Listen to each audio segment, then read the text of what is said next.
You know what plantation they've never shown us, Abby?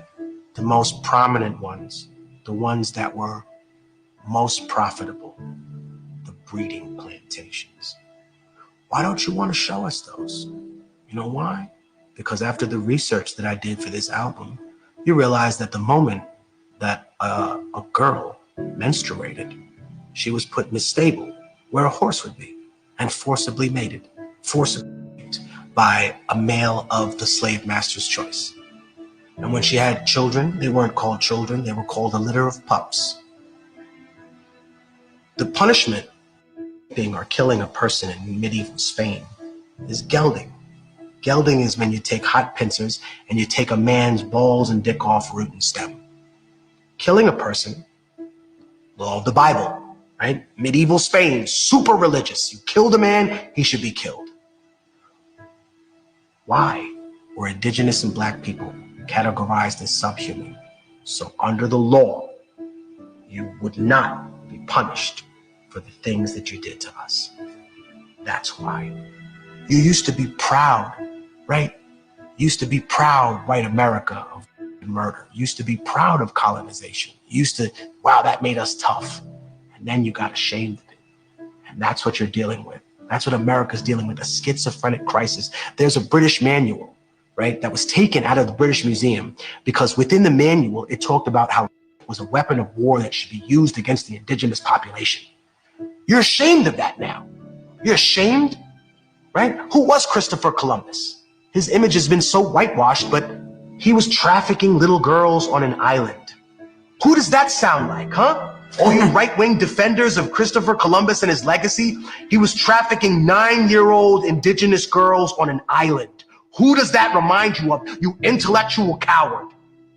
Just because liberals are dog shit doesn't mean that you shake hands with the devil, right? The same way I tell people all the time who are white working class people who hear about reparations for black people and automatically get upset. You know, they hear the word Africa and they're furious already. But the problem is this. The money doesn't come from you. No, it comes from the financial institutions that banked and built their stock exchange on labor, on the payback that they got from slavery. Because reparations is not actually what African people are asking for in this country. African American people are asking for the other half of reparations. You see, America already paid reparations at the end of the Civil War to slave owners. They gave them money per black person that they let free, and they refused to honor the people that were actually victimized. So until you do that, you will always be cursed, America. And you can call me a communist, a socialist, but you know what? It doesn't matter what you call me. You know that I'm right, right? And you know that I stand more for indigenous rights than I do for the European interpretation of a left-wing ideology that doesn't always work in a cookie cutter scenario when you plug it into Latin America. Because at the end of the day, that was still being pushed by two large governmental entities that wanted to challenge the United States' control of the region. We're tired of being pawns.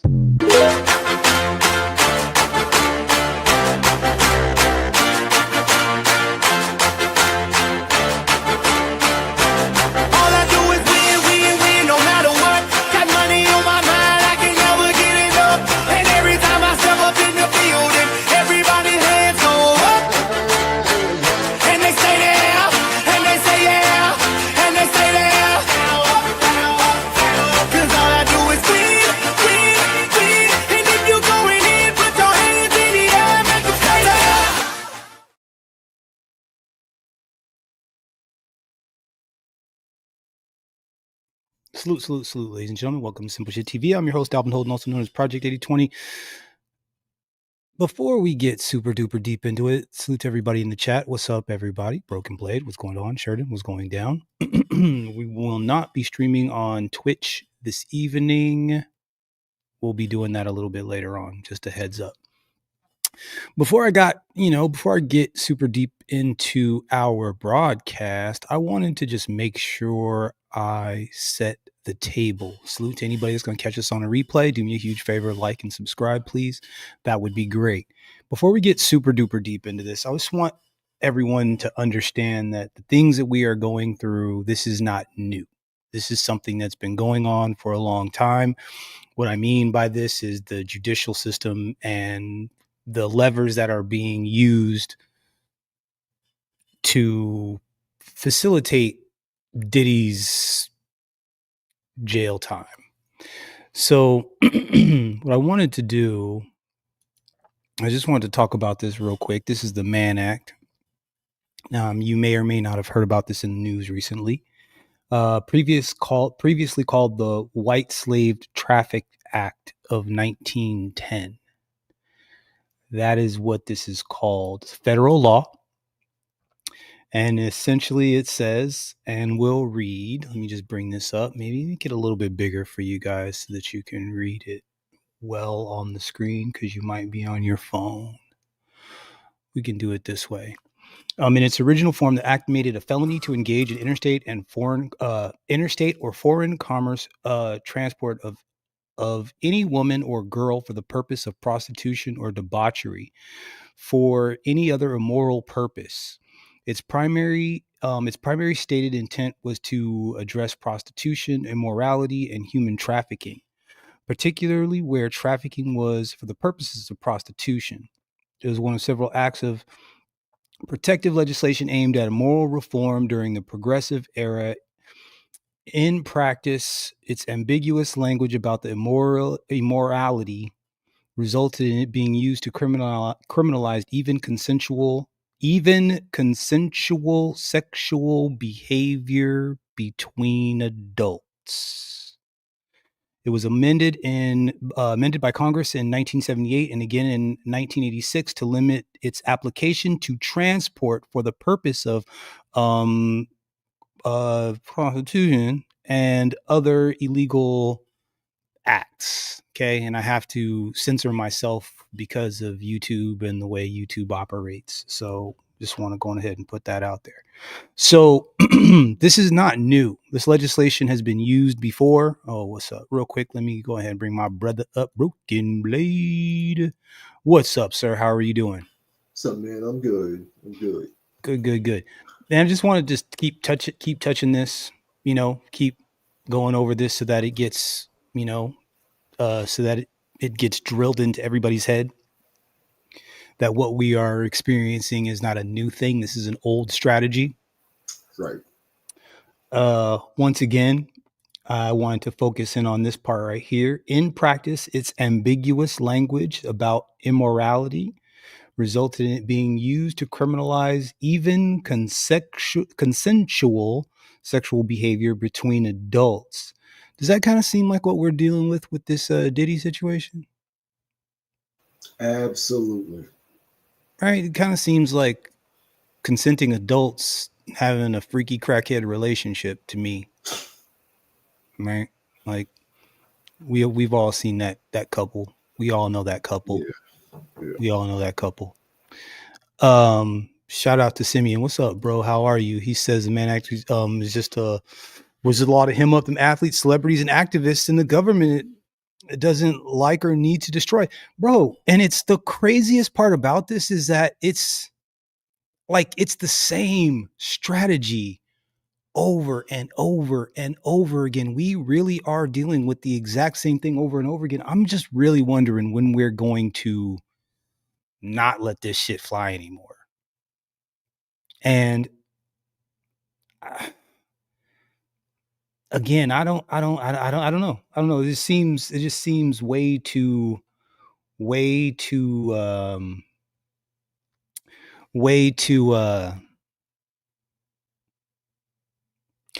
like why aren't we fighting this harder?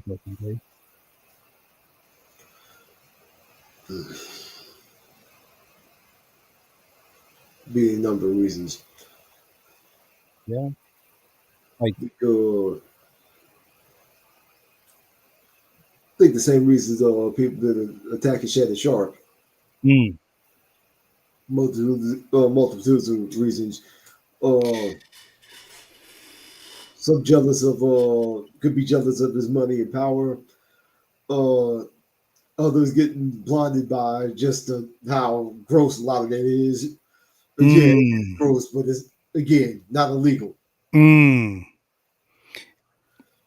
I mean, so is it willful ignorance, or do you think it's being intentionally like, oh, I don't know. You know what I'm saying? Like, because kind of similar, this whole Diddy and this Tory Lanez thing, what makes these situations dangerous is that, again, in both cases, bro, the evidence pretty much proves that they didn't do the crime.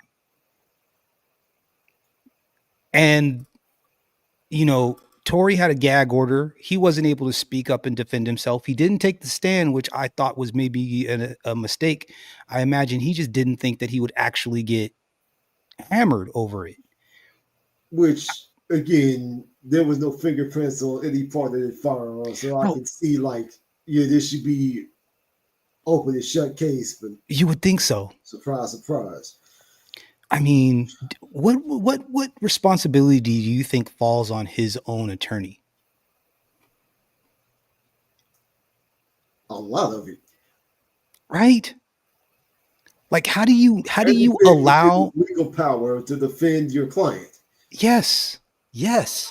So I got two questions for the attorney, and I can, this obviously I'm not going to answer. I mean, I'm not going to get an answer. I'm just simply saying that the things that I'm the most concerned about, or not even concerned, just the things that I have the most questions about, is that the driver of the car was the only other obvious witness. Why weren't they drug kicking and screaming into the courtroom to testify? Like, that would be the first person you said, like, the one person could solve the whole thing. Yeah. Potentially, right? So, like, one, there's that. And then two, why didn't you have Tory testify? Those are the two questions I would ask. I mean, it's just like, once again, right? Like, this doesn't make any sense. Like, I would assume that, like, you're on the take at this point. Oh yeah. You know what I'm saying? Like, if I'm Tory Lanez, I'm on the low, I'm gonna slide over to my pops and be like, Pops, what do we really know about this motherfucker right here? Like, what do we, you know what I'm saying? Like, you know, we need to investigate this dude. We need to do something different. Can you hire somebody else on this flip, on the slide? Like, don't tell him what we're doing. You know what I'm saying? Because I just, it was at this point, I'm assuming that it was a setup. Like, you didn't fight hard enough. There's no reason why this coulda, woulda, shoulda have gone the way that it did. But that's just me. Anyway, I just wanted to just touch on this real quick, just to get us going here. Kind of interesting, right? In the 19th century, many of America's many of American cities, where'd it go? Right here. Yeah, had designated legally protected areas of prostitution. Increased urbanization, as well as greater numbers of young women entering the workforce, led to greater flexibility in courtship without supervision. In this changing social sphere in the mid-1800s, concern over white slavery began. This term referred to women kidnapped for the purposes of prostitution and derives from Charles Sumner's 1847 description of the Barbary slave trade. Barbary slave trade involved the capture and selling of European slaves at slave markets in a largely independent Ottoman Barbary states. European slaves were captured by Barbary pirates in slave raids on ships and on raids on coastal towns from Italy to Ireland, coast of Spain and Portugal. In other words, it's cool when they do it. It's a problem when I do it. Fuck.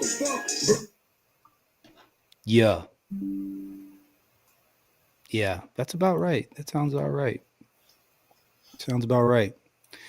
The driver left the country, and Tory would never testify, or his career would be cooked in this lawyer meeting. You know what? Here's the thing about that. Do we really believe that his career would be over? Do we? No. Like, do we? They I might just have have a, made him believe that. oh yeah, okay, right? Like that whole like protect black women. I'm protecting a black woman. I mean, how crazy does that mess sound? When they were perfectly willing to send you up the river. Anyways, um, Diddy. Diddy. I don't want to be talking about Diddy, Broken Blade. I don't want to be, Actually, huh? the same. Actually, Uh,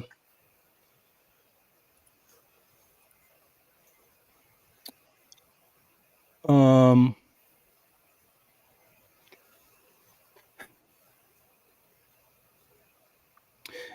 you know, okay. Here? What's the frustration? I'm frustrated by the um.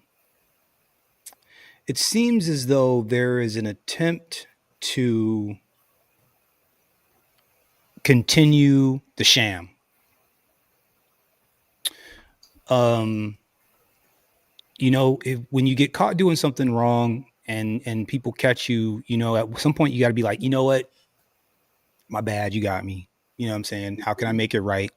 You know, or burn the whole thing down and we'll hope to God our paths never cross again. The conversation that I keep hearing is, but that's not racketeering though. So from the men, and it really does seem to be falling along the lines of males and then females and then gay males. The gay males are on that side, and homosexual LGBTQ LMNOP. And they're acting like they've got amnesia. They're pretending like they don't understand logic. They're pretending like, you know what I mean? Like an indictment is whatever. Like they're pretending like she didn't take the money. You know, it's just there's a lot of kind of shenanigans going on. And it's weird. Not weird.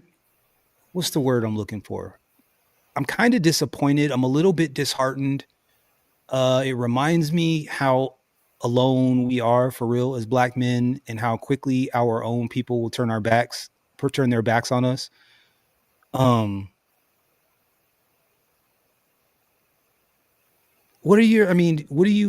you just on the outside looking in, what's the general consensus that you're getting and feeling? I mean, I'm sure you see a little bit of news here and there. You're catching a headline here or there. Where are you landing on this whole thing? And we're just talking about, we're going to talk about the Tory Lanez thing in a second. Let's just kind of address this Diddy thing first. about the same, man. Like Michael Irvin might be the one exception, but most of these scandals with well-off black men, I'm hearing too many people, including those in my own family, just ready to dogpile. Right? It's just like default to.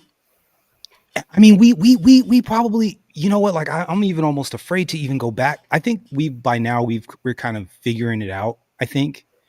But even like us, sometimes our like knee jerk reaction is like off with his head, and well, he's a freak, he's a freaky, and but it's like, yo, but he doesn't deserve to be locked up though, right? Yeah, this part right here is killing me right here. They claim Cassie has Stockholm syndrome and she isn't responsible for crimes, but even Patty Hart went to jail with her Stockholm syndrome, bro. Patty Hearst did freaking bank robberies. Yeah. All she did was catch hands. It's nasty work, isn't it though? And here's the crazy part, Broken Blade. I haven't been paying like close attention, but from what it seems like, it kind of seems like she facilitated the what you call it's like he told her like I like this and like that and make sure you got this and make sure you got that, but for the most part she was finding the workers, she was securing the locations. I mean, it seemed like she was getting outfits and stuff for them and organizing the whole thing and getting IV set up and she was the one doing the stuff. Yeah. And it wasn't even like he was micromanaging her and like over her shoulder, like do it like this and then do it like that. You know, he would just pop up and he was ready to rock. And then he would go do his thing and come back and ready to like, it seems as though from what I gather, it seems like she was facilitating it all.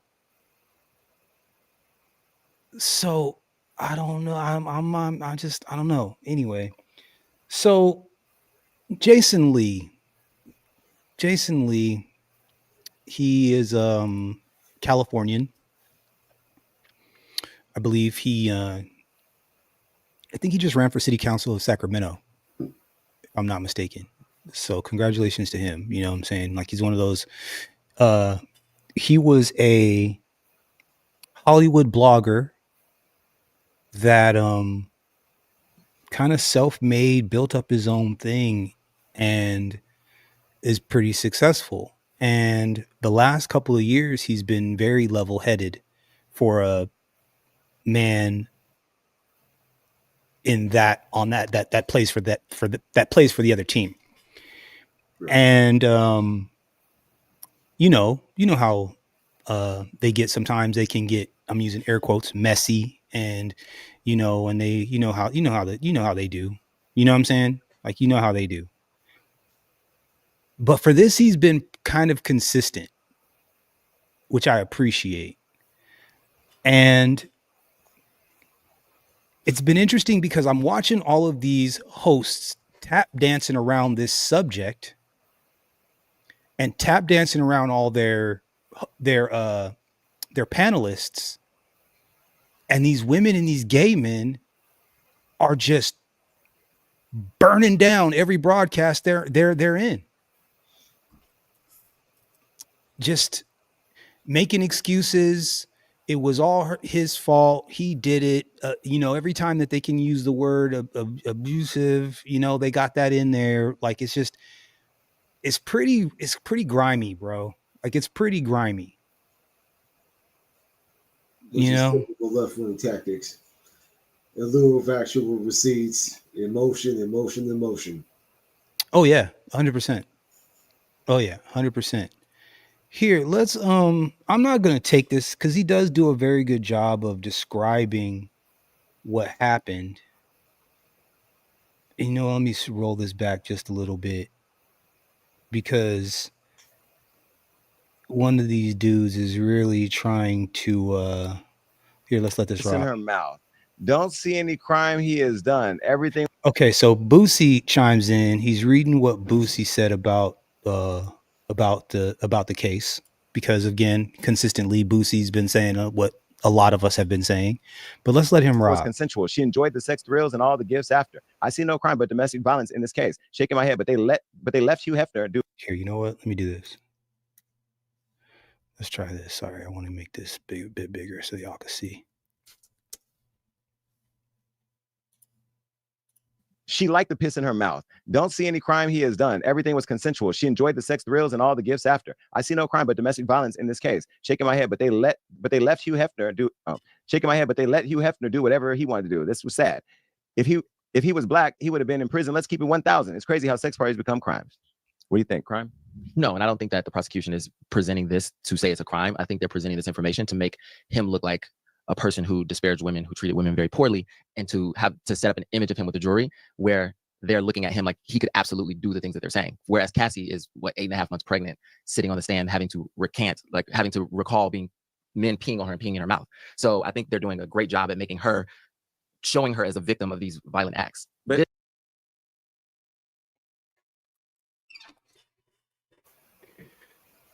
what violence? Does it count if she asked for it though? It shouldn't. Like if she's like, I want you to,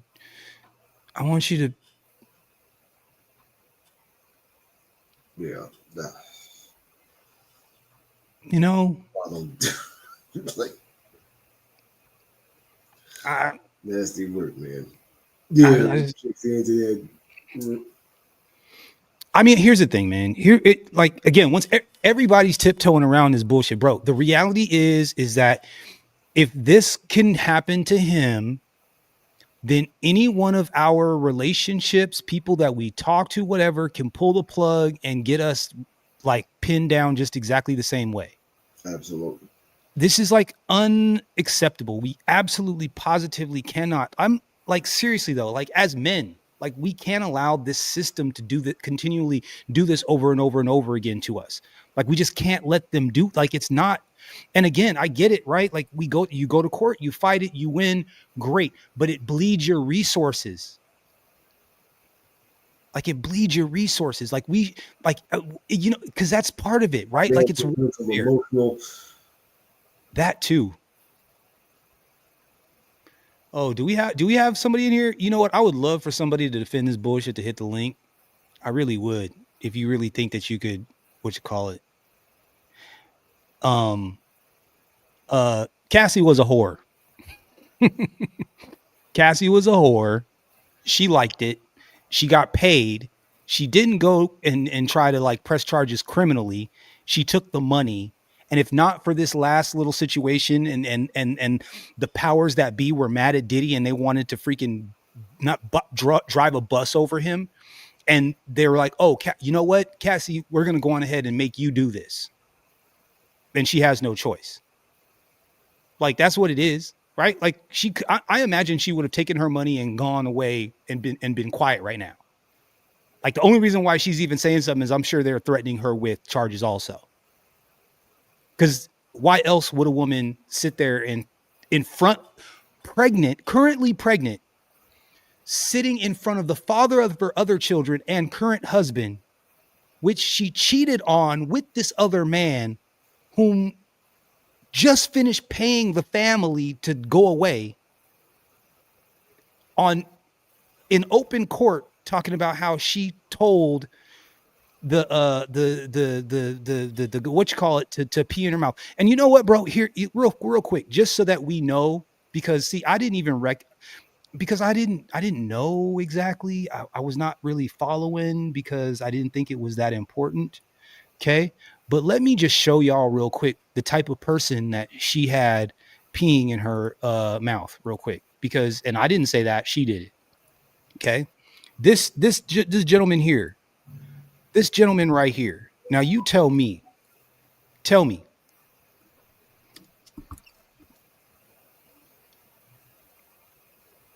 this guy, this is one of the guys. Oh man. This is one of the guys that leaked in did number one on Miss Cassie. This gentleman here. Now I imagine, you know, maybe in face to face, in person, he's probably a very handsome man. I'm sure. But right now, you know who he looks like? What's the who's the character on Sin City? The weird man, the yellow bastard. yellow dude. Yeah, what's his name? Who? I think they just called him that yellow bastard. He was the mayor's son or something. Yeah, that creepy. That's what that dude looks like to me. Oh damn.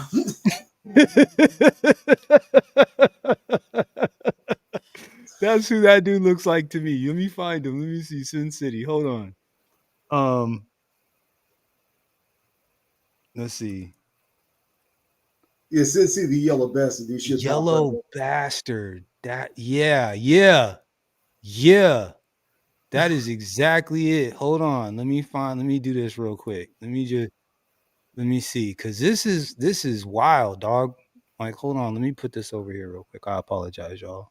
Thank you for sticking with me. Hold on.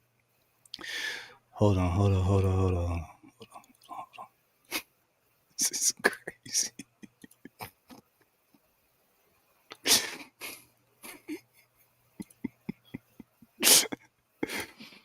Oh man.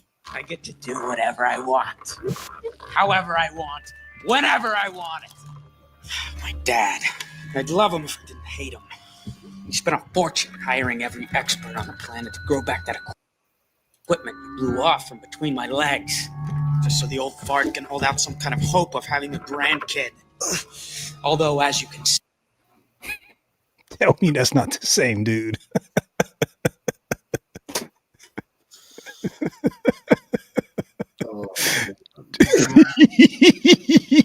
Hold on. Take a mental picture.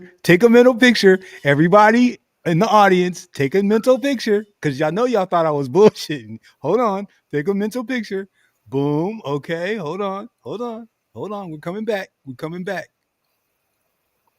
Bam.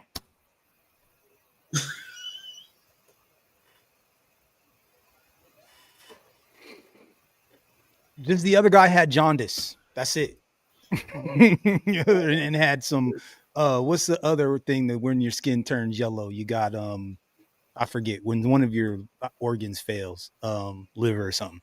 Anyway, he looks like a black Uncle Fester. I feel that. The yellow bastard thing seems a little bit more.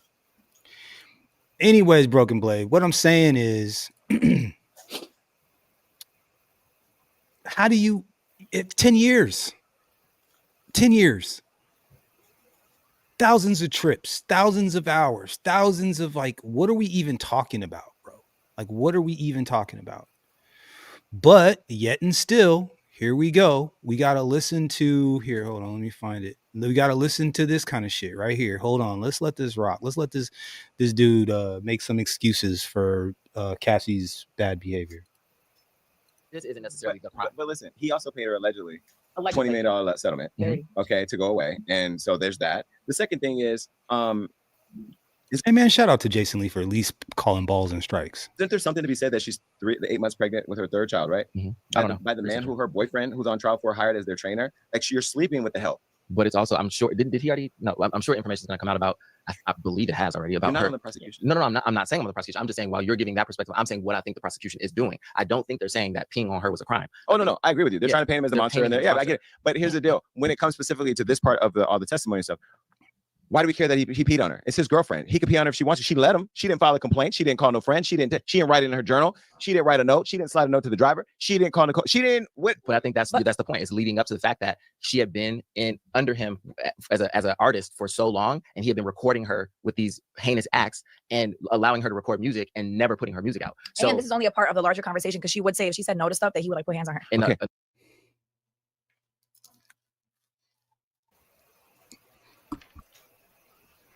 Evidence. They're taking that one video that they leaked on purpose of him, whatever, which once again, man, I've never put my hands and feet. Okay, that's a lie. Okay. I've never put my hands and feet on a girl I was dating, that I was in a relationship with. I ran a bitch at the club, at the bar. Yeah. You never did it, anything outside of self-defense. Yes. Nothing outside of self-defense, and never anybody I was in a relationship with. Absolutely not. Oh, I gotta tell you, man, I had a hey big head that was crazy. Remind me, don't let me forget. I had a hey big head. It's a good one. It's a real good one. Anyways. All right, but it was so, because the only reason why I say it's good is because I've told you how this is a person from my past that I've talked about on here before. So it's funny that it, circle back. Anyway, I saw him rock. I'm not disrespecting anybody by saying this next statement. And again, I'm not defending Diddy because I'm just here reporting the story. But how many Cassie songs can you name? It's me and you. Give me another one. But that's part of the problem. No, because he didn't put the music out. Did the first music sell? Yes. That was a hit. What song? Me and you. That was a hit. Why you point to her because you don't know the name of it? But you don't know the name of it. I'm just saying it's not Me, Myself, and I. It's not It's not Irreplaceable. It's not Halo. It's not who sung all those songs. But I think who sung those songs. I think who sung those songs. Right. But so we know the names, right? So I'm just saying, y'all in here playing. You are not part of the problem. Man, thank you, Jason. Thank you, Jason Lee. Thank you, Jason Lee, for just being a little bit logical, just a little bit realistic.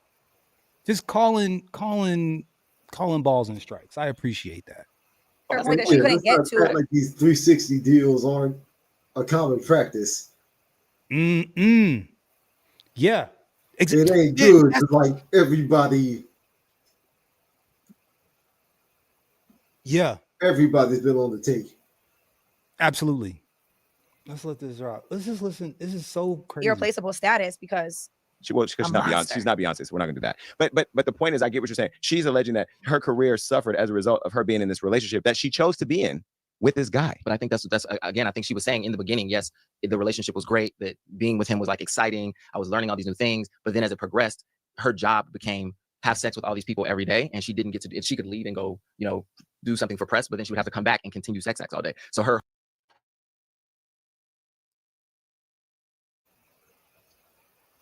If she could leave to do press, if she did not want to be in this situation, why didn't she find a cab? Why didn't she come up with some plan then to get the hell on? Because she would then be broke. So she decided on her own as an adult that she preferred this lifestyle. She had a famous boyfriend before Diddy. Shout out to who said it. Simeon, what's up, bro? He said it. He was with Ryan Leslie first. That's how she met Diddy. She left Ryan Leslie. They were in a relationship and he was producing her work, and she upgraded and left Ryan Leslie for Diddy. Monkey branching. Really? The definition of monkey branching, Broken Blade. And then guess what? She monkey branched from Diddy to her current husband, which was the trainer. You nasty, dumb, Marvin, bitch, you know I ain't got no love for you, you stinking motherfucking hoe. You was a hoe then, you was a hoe now. I will make a weekly series on you, you nasty, cum burping bitch. You know ain't no love here for you. Fuck you, hoe. You worse than Mr. Hyde, motherfucker. You the motherfucking shit that was left in the rubber after they flipped it inside out. They just had residue. You nasty bitch. Ooh. Ugh. Ugh. That's nasty. Nasty. That was wild. There's so many things he said in there. It was like he said come something. I couldn't even keep up. You have to. Well, we're gonna have to play that, hit that one again in a little bit. But yeah, bro. And then so let's see real quick, because he did a summary here that I really appreciated. At least let's let this rock. I did not just. Did anybody hear me say that she said out of her own mouth? But that's the play on words. Wait. In her own words, did we hear her say, "He made me do it with these guys"? You don't have to hear her say those words for wordplay in court to make sense. If you can get a person on stances. Listen to what this dude says.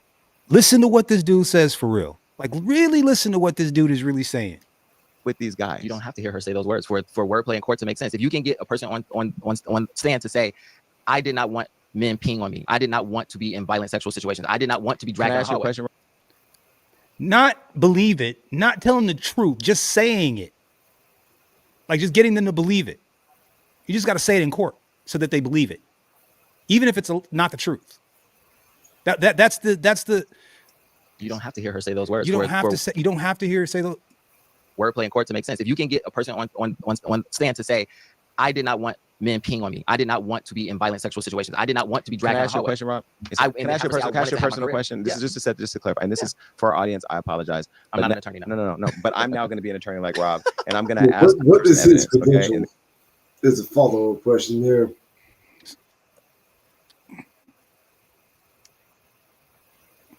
Broken Blade. Let me chill. Okay. Have you ever been involved with somebody sexually and somebody scat on one another? Okay. What is that? Who did? Huh? Excuse me. I'm asking the court. I'm asking a question. Look at his mannerisms. Okay, in the case. Okay. Have you ever been involved with somebody sexually and somebody scat on one another? Did you hear what he just said? We're gonna slow it down. Yeah. We're gonna slow it down. We're gonna slow it down. We're gonna slow it down just a smidge. We're gonna slow it down just a smidge. Guys, okay. Have you ever been involved with somebody sexually and somebody scat on one another? Have you ever been in a relationship with somebody and one poo-pooed on the other? Now, as a heterosexual man, that's really not a thing that comes up for real. So there's that. What's up, Braxton? What's up, Cortez? I know it's a little strange, but I figure it's better for me to let them say it than for me to say it. So I'm gonna let them say it. So what Jason Lee just said was that, have you ever been in a situation where you're romantically engaged and someone did a number 2 on you? And so that was the question that was posed. I'm going to say I don't know anything about that. I'm going to answer for Broken Blade when I'm saying he don't know nothing about that either. We don't know nothing about that. This channel over here, we don't know nothing about that. we ain't about that over here. But that's what he asked. I just wanted to clarify. Go ahead. What is that? Who did? Okay, now. I want y'all to look at the mannerisms of my man here, the co-host. Check out the co-host and how he responds to this question. Actually, and somebody scat on one another? What is that? Who did? Like, who did? Look. Which says to me, yes, but and there's a point there, and I have a point. I have a point to all of this, by the way. I have a point to this. I'm not just. I do have a point to this. Like, I'm not just clowning. I do have a point to this whole line of questioning and everything, because there is a point to be made here. Let's continue with this clip. Hold on, I'm just. What? Excuse me. I'm asking. What? In the court, I'm asking you a question in the courtroom. Have you ever been in a situation? I'm not saying you're the scatter or the scattee. I'm just saying, have you ever been in a situation where in the midst of a sexual act, scatting happened? No. That's a lie. A situation. I'm not saying you're the scatter or the scattee. I'm just saying, have you ever been in a situation where in the midst of a sexual act, scatting happened? No. Hold on. Lousy poker face.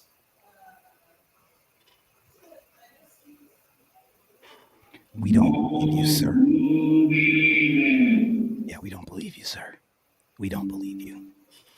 In fact, it looked like you got a little poo-poo on your chin right now. You got a little, what do they call it when you got little booty doo-doo? I don't know what the gays, how they deal with the I don't know the doo-doo terminology. I'm just saying you just look like you're lying. Is what I'm saying. Like, you look like you're probably wearing a diaper right now. You know what I'm saying? Oh, like you're probably got the anal leakage going on right now. Like right now. He's probably sitting funny. He's probably got to sit on one cheek. You know what I'm saying? And trying to act like he don't know what Jason's talking about. But let's go. That's a lie. Okay, well, let me ask you, in a situation like that, did either party want that to happen? Probably not. Okay, so does one get to come years later and go, that person had sex with? Oh, he got real serious all of a sudden. Hold on. That's a lie. Okay, well, let me ask you, in a situation like that, did either party want that to happen? Probably not. You see crazy how serious he got all of a sudden? All of a sudden, the answer. Suddenly, all of a sudden, you know what are you talking about? Right there with it. Suddenly, all of a sudden, you know what you're talking about. Okay, got it. Okay, so does one get to come years later and go, that person had sex with me and made me scat. No, listen, this is the thing. I'm not going to weigh in and say that she did or didn't do it because clearly she got beat in the video. He beat her. There's no doubt about that. He's a monster. No doubt about that. They say he killed Tupac or Biggie. They look, whatever. I'll say alleged. Maybe he had people killed. He was a bully. I said myself he was evil. I heard he was the devil. All those bad things can exist. I'm asking for the elements of the crime that he's being charged with right now. And what I said, I did not hear. He forced her to have sex with other people against her will. But again, I'm saying I don't think that the prosecution has brought that forward yet. I think they're just setting the stage for of course, to make him look like a violent person. No doubt. Well,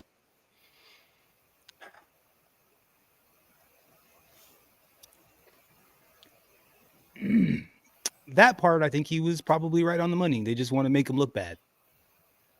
Yeah. Yeah. They just want to make him look bad.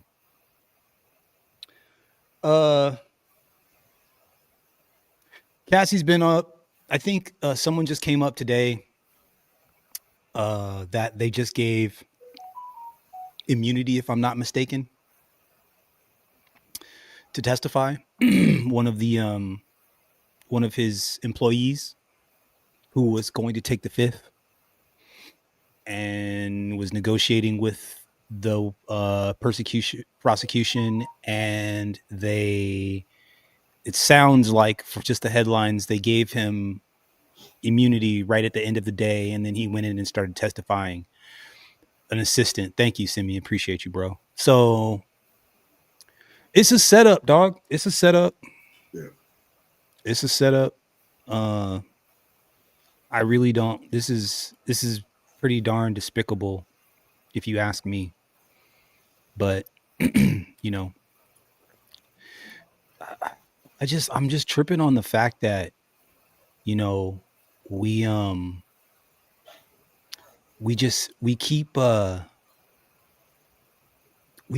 falling for the okie doke, bro. Like, we just keep falling for the okie doke. It's crazy. You know, like how are we really allowing this to continue to go down? Like, how, like, really though? Like, this can't be the strategy to just knock us off whenever you want to, bro. Like, this can't be, like, we just can't allow the, like, right? Like, whenever, think about, I mean, Diddy, Michael, Prince, Jason, like, we can just go law, and it's the same script. It's the same script. Anyways, I wanted to play this real quick. We're going to do a little transition here. We're going to transition to this Tory Lanez and Megan Thee Stallion. And I can't lie, Broken Blade, I did not expect that Miss Representative Luna came out. And you know, before we do this, let me just show you what she put on Twitter. Because Broken Blade, I was, you know, because up until this point, everything was, you know, they had done the press conference. They were teasing that some information had come out. They were saying what they were saying. They were doing what they were doing, but you just don't really, like, you know, it's just talk, right? You would just kind of expect it to just be talk. But she posted, let's look at this one first. Let me go right to her stuff right here. Here we go. She goes, Tory Lanez was sentenced to 10 years despite having no prior record, largely due to a firearm enhancement law now under scrutiny for racial bias. Black defendants face 92% higher rate of this enhancement. That's not justice, that's discrimination. Broken Blade. When was the last time you heard any representative say something like, this firearm enhancement law now under scrutiny for racial bias, Black defendants face 92% higher rate of this enhancement. It's not justice, that's discrimination. Broken Blade, have you heard the NAACP say that? Never. What about the Congressional Black Caucus? Never. Do we even have any more Black organizations anymore? Doubtful. Okay. So then we haven't heard any politicians say this madness. In fact, we just had Jasmine Crockett. yes, and they haven't said anything like this. Urban League, yeah, right? So how is it that this lady right here, this lady, Miss Anna Paulina Luna, is out here making more sense for black men than anybody else on the other side? In fact, if I'd like to show y'all, I'm gonna show y'all my post for today. I don't really do Twitter that often, but when I do, I think I try to make something whatever. Check this out. I'm like, oh, I get it now. It's starting to make sense. Meg Thee Stallion, I'm starting to get it now. Tory Lanez filed direct appeal, the habeas petition, and a successive habeas, all now consolidated by the California Court of Appeals. They have seated a panel. Oral arguments are coming. This case is far from over due to process matters. And then it goes back into here again. It says, and I wanted to go on ahead and read some of this stuff off. The forensic evidence in the Lanez case was deeply flawed. 0.01% chance of his DNA on the firearm, meaning it wasn't. 0% on the magazine. No fingerprints. DNA from 4 individuals found, but Tory's wasn't a primary contributor. Gunshot residue tests never performed on the others. This raises serious doubt. That comes directly from Representative Anna Paulina Luna. Shout out to her. And also, she says, newly surfaced body cam with medical records now show Megan Thee Stallion's initially claimed that she stepped on glass. She claimed she stepped on glass. ER records show no bullet fragments on x-rays that they kept out of court, by the way. Bullet fragments allegedly removed are now missing. Evidence handling was a disaster. I'm going to go out on a limb and say that there were never any bullet fragments. I'm gonna go out on a limb and say that. She also says, under California's Racial Justice Act and recent legislation limiting the use of rap lyrics and character evidence, that's how they got Bill Cosby. Tory Lanez deserves a full review. His conviction was built on an outdated and unconstitutional ground. Why is this lady making better arguments than his own goddamn attorneys? Good question. What party is she? She's a Republican. I'm pretty sure. Yeah, I'm pretty sure. Yeah, GOP oversight. Yeah. But check this out. Tory Lanez trial included prosecutorial misconduct. I can speak, I promise. Exclusion of mitigating factors. Use of protected speech, rap lyrics, tattoos as evidence. Witness contradictions. Immunity deals with unclear motives. This is not how justice is supposed to work. Key witnesses changed their stories or contradicted themselves. One admitted in court she lied in a DA interview. Another gave a sworn testament that Harris admitted to firing the pew-pew. This case deserves fresh eyes and full transparency. Jesus. Tory Lanez conviction and sentencing raised major constitutional concerns. First Amendment, use of lyrics as evidence. Sixth Amendment, right to confrontation. Fourth Amendment, equal protection under racially biased enhancements. These issues demand urgent review.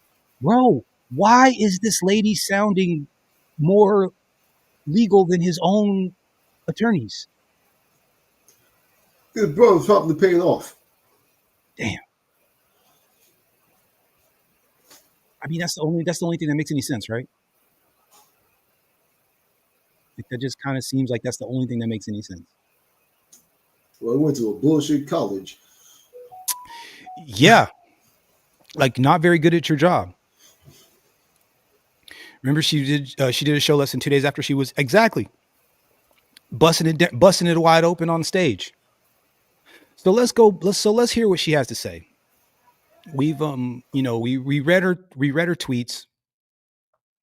Let's hear what the young lady's got to say.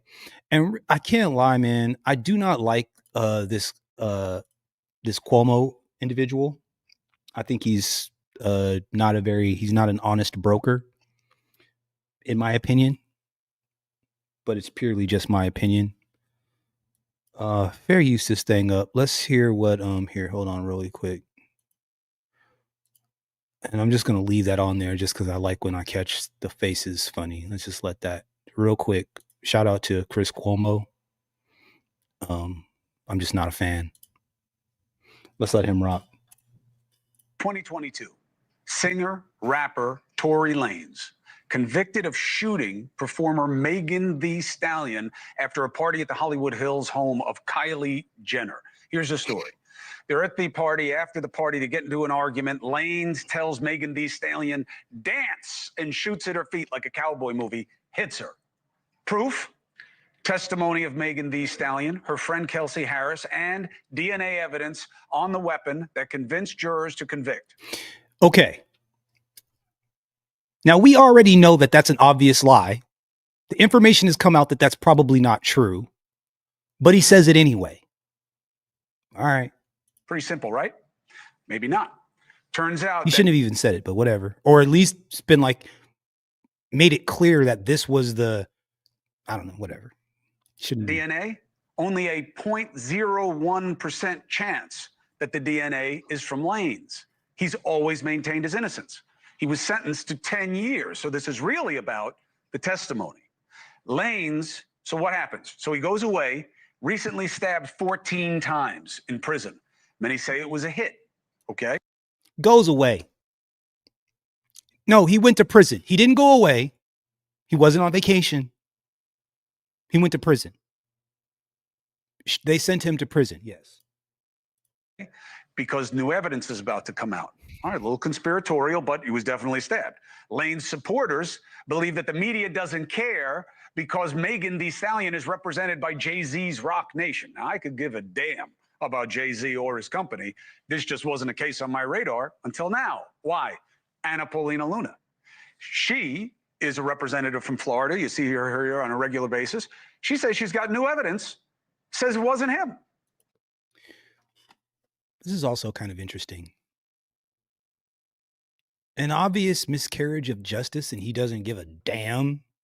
But since, Miss Luna has something to say, now all of a sudden he cares. Okay, got it. That makes sense. And she joins us now. Representative APL, it's good to have you. Thanks, Chris. Happy to be back on. And thanks for taking a look at this case. No, listen, you tell me to take a look at it. I'll look at it. But why did you look at it?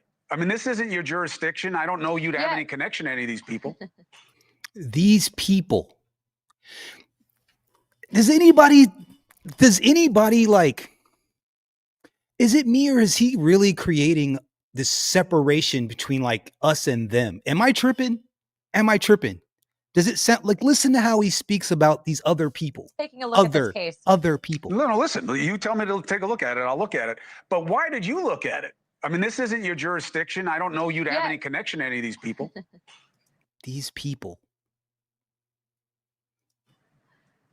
Yeah, so as you know, we are on oversight and accountability. And so this case was actually initially flagged for me by Amber Rose.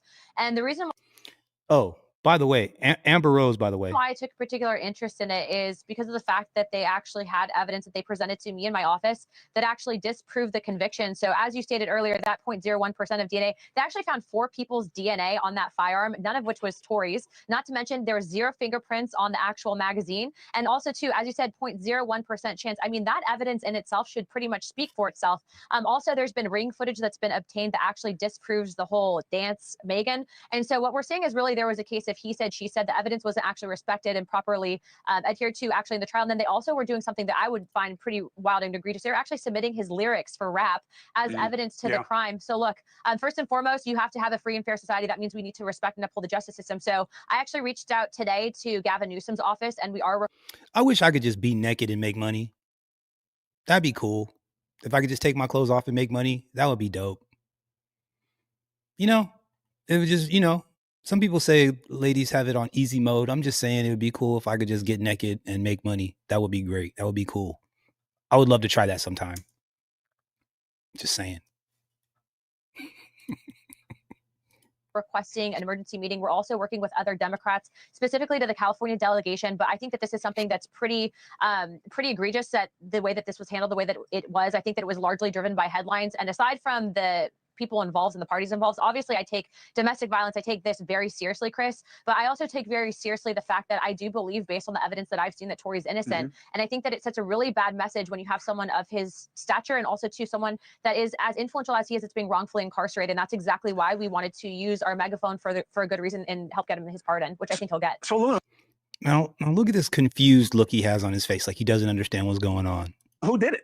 I mean, That's a very good question, Chris. Great question. Great question.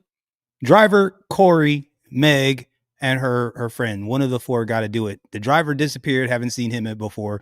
One person allegedly got shot, and there's only one other person that you could think of who it could have been. But I digress. she says, and her friends say that he did it. And who else would have done it? And what proof do you have to support that? I get it. Maybe they didn't make the case the right way with the weapon, but who did it? You know, Chris, that's not for me to weigh in, and that's definitely for the judge and the jury. But what I will tell you is, based on the evidence that we have, says that he wasn't the guy. And so I do think that Gavin Newsom has some great attorneys that will look at this. But I'd also like to point out that the prosecutor specifically on this case that initially brought the charges is a very interesting prosecutor. Look into who ran him. And at the end of the day, you know, I think Hollywood, as you know, Chris, and politics does overlap. And there's a lot of interesting stuff that happened there. So look at the evidence for yourself. We've posted it for the entire world to see, to determine for themselves. And I know that Tory's legal team actually has an incredible case. And so we are calling on Gavin Newsom to issue that pardon immediately. And also remember, he was almost killed in jail. I actually talked to him today on the phone, and he said that once he does get out, once he does get this pardon, which I do feel confident that he'll be getting, he's going to work extensively in prison reform, because this should never happen to anyone. Anna Paulina Luna, this is a really interesting one. I've never covered a situation like this before, but I appreciate you using your platform, and let the legal team know. We'll be reaching out if they want to come on to make the case. I'm happy to hear it, and we'll check in with the governor's office as well. Thank you very much for coming on. Why does it seem so awkward? Why does it seem so awkward? Right? Like, why does he still seem like he doesn't want to touch it? Right? Like, it still seems like he doesn't want to touch it. Like, he's like, I gotta say something. I gotta cover it, but I really don't want to. And I'm going to sit here and pretend like I'm dumb, like I don't understand what's going on, you know, and shout out to Chris Cuomo. That's crazy, man. I don't like that guy at all. I can't stand that dude. Not a huge fan at all. So what do y'all think? Shout out to everybody in the chat, man. Welcome to everybody. If you're for all the people that are checking us out for the first time, welcome to the broadcast. Do me a huge favor. Hit that like button. Likes are free. You know, we're on our way to 2,000. So do me a favor and subscribe. That would be great. That would be great. I would really, truly appreciate it. I would love all that. Broken Blade, she seems to think that they're going to get Tory out of there by the end of the week. If Tory gets out by the end of the week, bro, like, what's that going to do to the like, we're already in kind of a bit of a battle of the sexes a little bit. Do you expect the lovely ladies to just sit back and let this, right? Like, bro, people are genuinely invested in this. Think about this for a second. All like, they can really do legally is run their mouths. Oh, 100%. Yeah, but I do 100%. respect a lot of trash talking. Well, it's not just like trash talking, bro. Like, I mean, there's some fundamental, like, think about this for a second, right? Like, there's a bunch of men and women that are probably sitting on the couch right now watching, that probably just watched this news article, and they have probably been paying attention surface level about what's going on here. And now that these facts are coming out, chances are that girlfriends have been like, Tory, blah, blah, blah, blah, blah, running their mouth, and the men have been quiet because most of the men right now are freaking the JJs that can't speak their mind, you know, in fear of losing their relationship or getting in some sort of a fight. So the men have been like pacifying their opinions. Most of them, there's been a handful of them that had been really truly speaking out properly. But now this information comes out, right? So now those men or those people that have been, feel vindicated, right? We knew this bitch was lying. Like, we know what the situation is. We've been down this road before. We know what an angry, disgruntled broad is going to do and say. We absolutely know this is most likely what happened. They got in a fight. She started talking smack.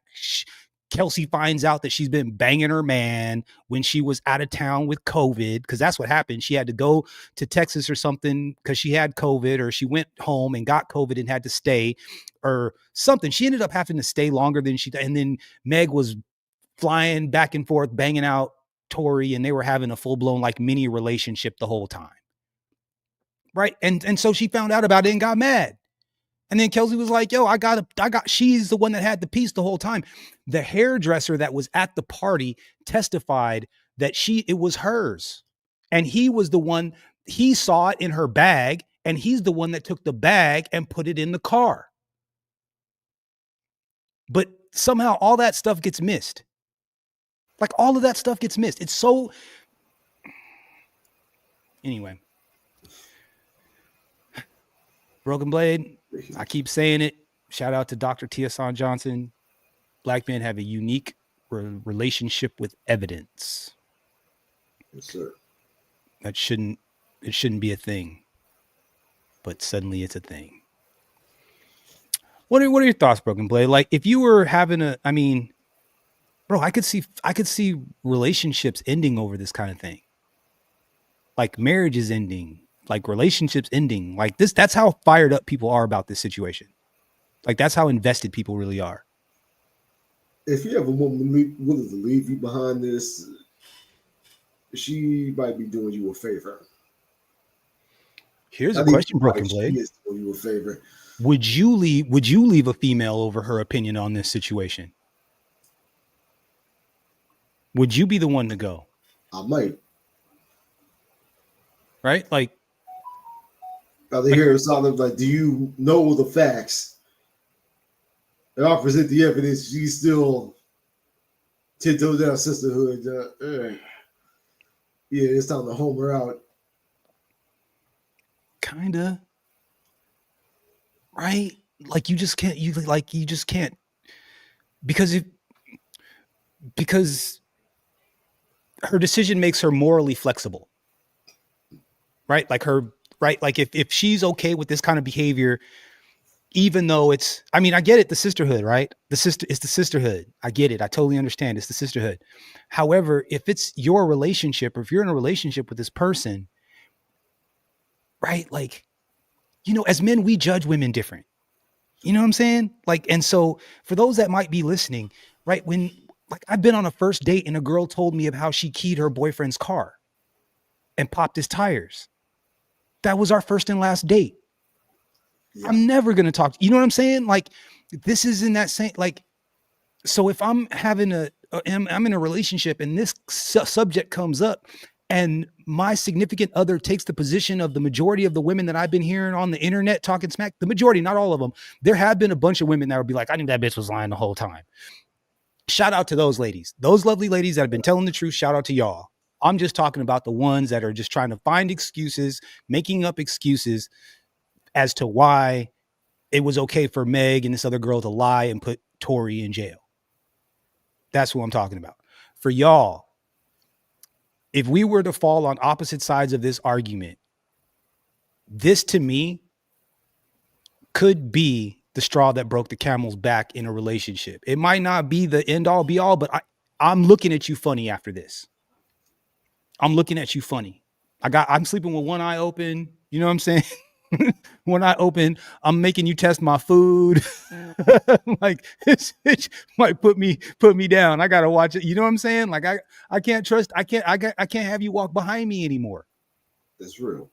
For real. Like, if you're cool with this, then it just tells me that, okay, all right, I see how it is, bro. So all it takes is a guy to make or break a sisterhood. Man, ain't that the truth? If they like you, they'll bail on their friends. If they like you, if they're into you, they'll absolutely bail on their friends. But again, a woman scorned is not a, scorned is not a thing. Anyway, Broken Blade, I'm done talking about this shenanigans. I mean, do you have anything else you want to add on? Or do you have any questions? Anything that pop up in your head before we kind of change the subject? About Tory Lanez. Yeah. Again, listening to Tito the Black Pill Don and Tito the Black Pill Don? Yeah. Okay. He's was on the panel a lot of Machismo TV. Okay. Shout out to Machismo TV. Watching him earlier, he had a damn good point. What's that? You see so many women in this space, adjacent to this space, talking about how like these quote unquote pro-black types that claim to love black men. And they always seem to be quiet on certain issues. Cynthia G talking about deleting black male babies, nothing.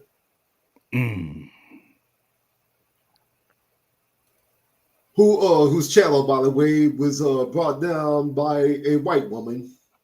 Yeah. Ain't that something? We can't get shit to move by ourselves. We need white people to make shit. That's so cold-blooded. Kim Kardashian, Armenian. They just said what's her face is the one that got Miss Luna, Amber Rose is who made the phone call. See, that's why I'll never trust them again. Like they've been on code like a motherfucker. Right? It's like, how is it that Amber Rose and Kim Kardashian are getting more black men out of jail than all these other black women, including the ones that are actually in Congress? Exactly. That's crazy work, bro. Sorry, go ahead. Republican representative, the so-called hard R haters. Yes. Was the one that went to back for Tory. Yes.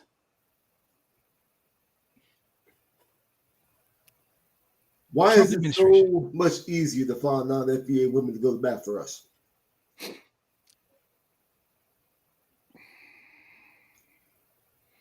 don't know. Shout out to Simon. He said he got to keep. Oh, facts. Got to keep it Becky on the team. That's real. But we're expected to uphold and protect this community. Nasty work, man. Nasty work. Nasty work. It's a shame. It's a shame. It's a real shame. But now it's cool though. We know how you're moving now, ladies. We know how you're moving now. Don't be afraid. Don't be shocked when you get the ice cold shoulder. Man, I hit a broad with a cold shoulder the other day. That Broken Blade, you would have been proud, bro, because I think she was when they're like expecting you to say something and you pull one of these numbers. It's like we're walking past each other and she looked like she wanted to speak, and I was like, head turn, like, beat it.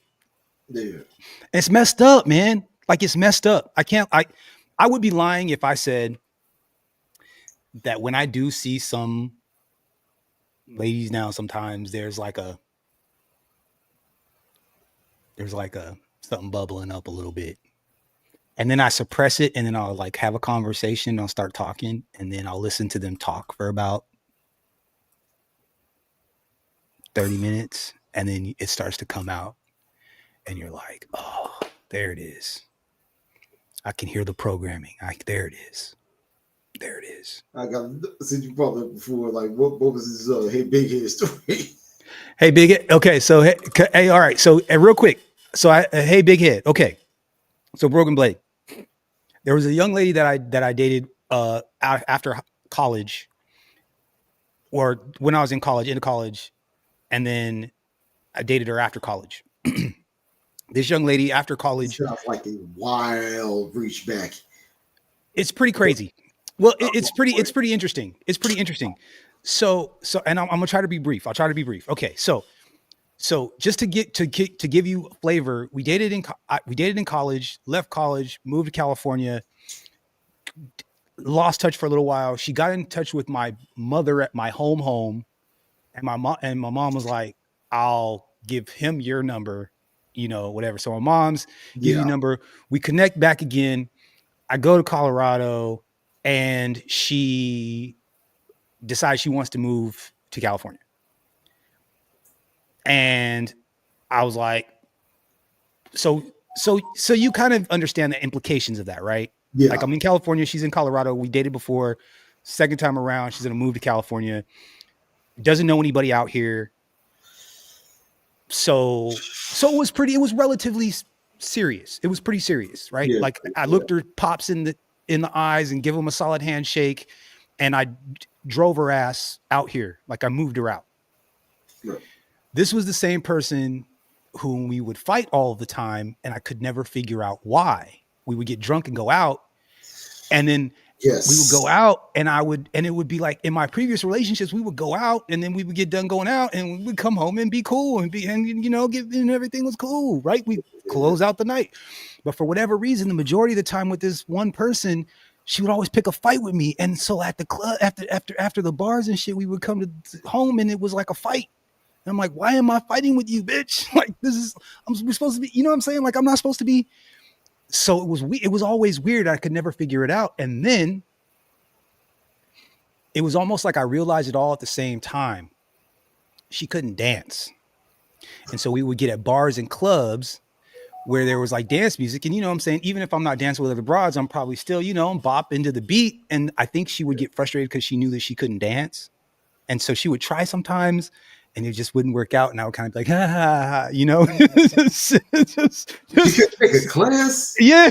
Just learn. Baby girl, just sit. Just, because she'd be like, white girl, get white girl wasted. Like, that's just kind of how. So one time, like, she was getting on a couple of drinks deep, and she got all insecure and started flirting with this dude in front of me, like right in front of me. And I'm looking at her like, you done lost your motherfucking mind. Like, you're tripping. Like, I am not the one. But she had to touch that. She had to touch that electrical fence. So she, gets, I think she like kind of whispered something in his ear. She got close enough. She got her face close enough to him to where I was like, all right, it's time for us to leave. You know what I'm saying? So I snatch her up out of here like, yo, it's time for us to go, right? So I've had a couple of beverages. I'm not hammered, but I'm having I've had a couple of beverages. I'm getting us home. So I got the windows down, and I'm like, 10 and 2, just trying to keep it, together or whatever. I'm agitated as hell. So I got the music up. So the windows are down, music is up, right? 10 and 2, just trying to get us to the crib. She wants to address what just happened, though. I ain't got nothing to say. So I turned the stereo up a little bit, not uncomfortably so, just up. Right. She turns it down, wants to have some sort of a conversation. I'm like, look, I'm not going to do this right now. Like, I'm trying to get us home. You know what I'm saying? Turn the music back up. Out of nowhere, I feel she slapped the shit out of me while I'm driving. I'm like, okay. All right, cool. Okay. So we get to the crib. I open the door. I don't even wait. Open the door. There's a 2-bedroom condo that we stayed in. I go straight into the guest bedroom, lock the door. Straight in the guest bedroom, lock the door. I didn't waste any time, no nothing, right? She's knocking on the door, trying to get me to engage. I'm not going to do it. I'm like, nope. I'm staying in here. Door staying locked. I'm not even going to, nope. Not even, there's nothing that you can say about what's about, like, nope. I don't even want to be next to you at this point. Like, I have nothing to say. You don't even know what kind of trouble you're in right now, right? Yeah. So she's banging on the door, whatever. Now this person likes to be, and you know what? Now it makes more sense to what I'm about to tell you here in a second, now that I'm saying it out loud. So she was always a bit of a a closet exhibitionist, as it were. And so since I wouldn't open the door, and mind you, I don't have any, didn't own any corn. I don't own any corn. We know what I'm talking about? Yeah. Corn with a P. Okay. So I didn't own any, but she did. So she couldn't get in the door, wouldn't let me, whatever. So she cranks up a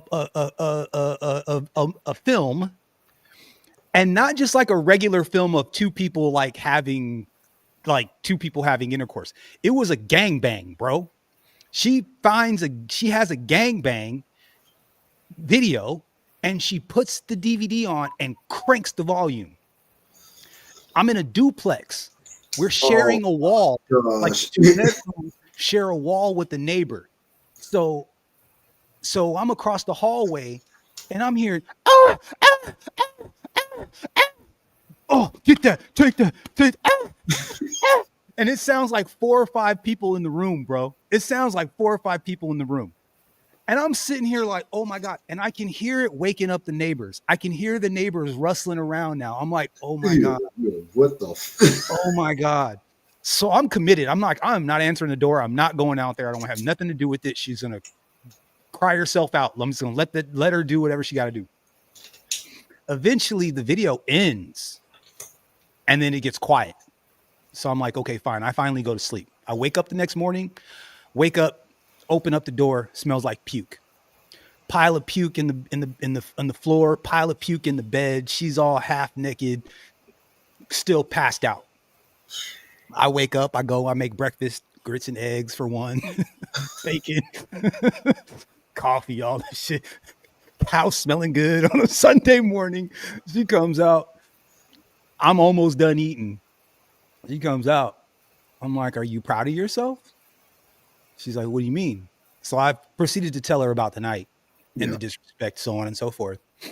And then I say, and then I told her about the video, and I walked her into the room, and I just put power on, and the volume came straight back up again, and it started all over again. So she knew she left it that way. That's how you left it that way. Yeah.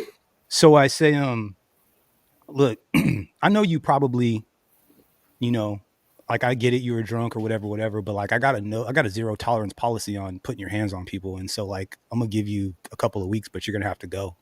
I kicked her out. Yeah. I kicked her out. And we never really, we never reconnected after that. They're not even she ended up dating somebody. She has 2 children now, by the way. She has 2 children.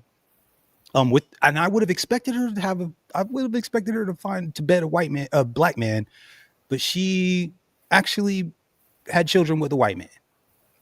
I'm a little bit shocked by that. A little bit, but not really.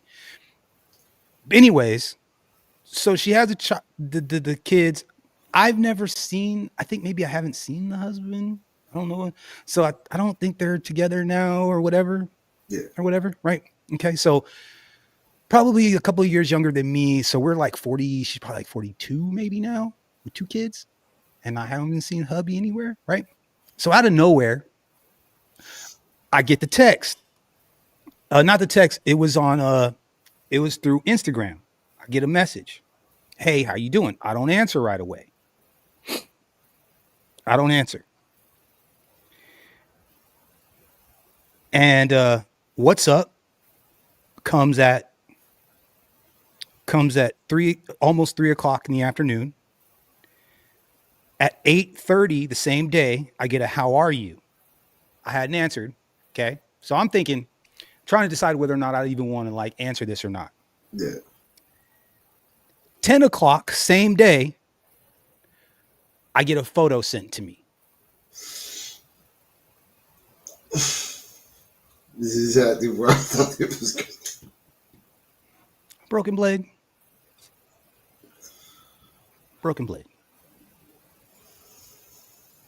This photo was of this person facing away on a bed, bucket naked, on her knees, looking back at the camera, and 3 or 4 fingers buried, if you know what I'm saying. Wow. It was pretty explicit. Wow. And it wasn't exactly what I expected to, because I was like, okay, I'm thinking it's probably like her with her kids smiling at Disneyland or some shit. You know what I'm saying? That's what I was expecting. Or maybe a boob shot, maybe a nipple or two or something. Maybe it's kind of what I was not expecting. Like I'm looking right down the pipe, like looking. First of all, I don't even know who the hell was taking the picture. That's the other part. Yeah. Whatever. Looking right at, so I'm like, I don't even want that shit on my phone, player. So you know what I'm saying? I closed that instantly. And my response was, why would you do that?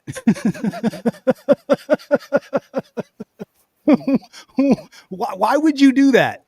You know what I'm saying? Like, I haven't talked to you like at least 10 years. At least 10 years.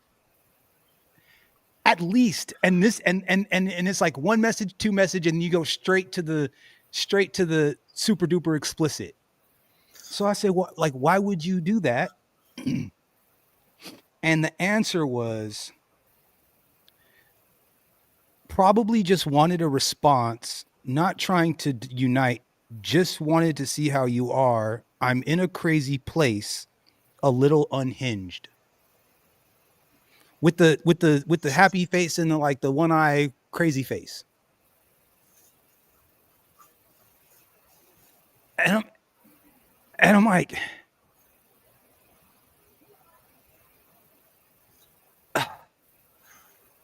so you want to hear my response before I block this bitch? So I say, so she says, I'm in a crazy place. I said, clearly, only a retard would send an image like that after not speaking to somebody for a decade. Seek some therapy. I'm not an emotional tampon. Seriously disgusting. I'm great, single, wealthy, and happy with my businesses. Single motherhood must be tough. I'm going to block you now. You should really seek help. It's like, what the fuck?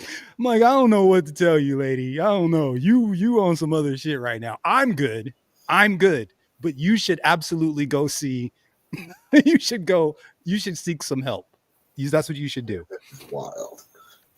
Yeah, man. That's crazy. She kind of had the crazy eyes. She had these like, I don't know. Anyways, I'm not going to mess with her, talk about her. Anyway, I will say this though. If she ever happens to, she had a really nice upper, they were really cool. It was really like natural and on point. She was nice up there.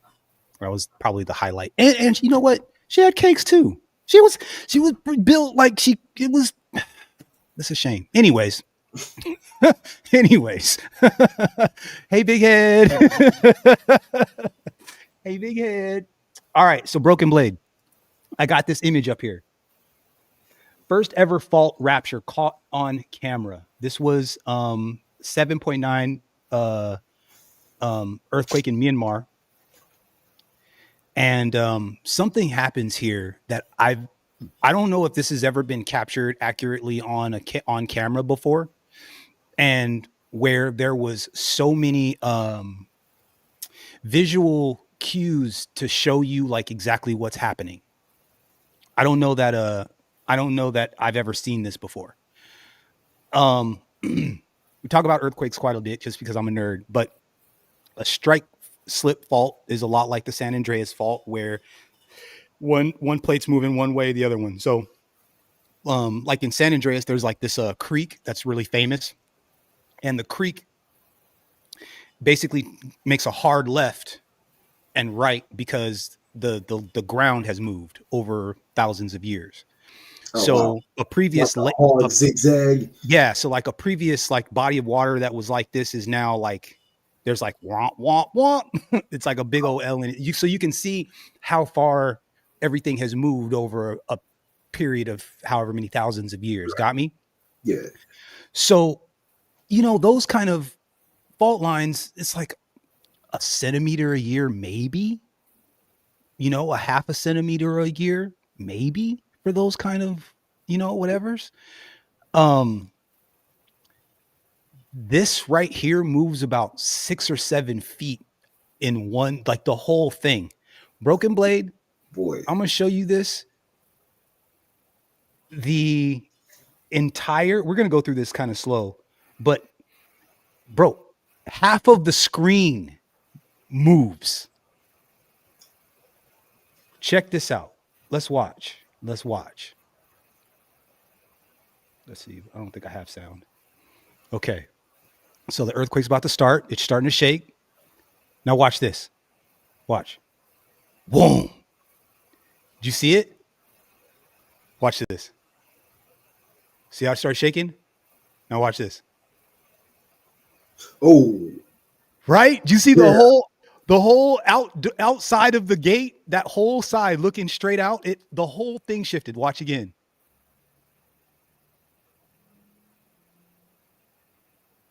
Bro, I've never seen that before.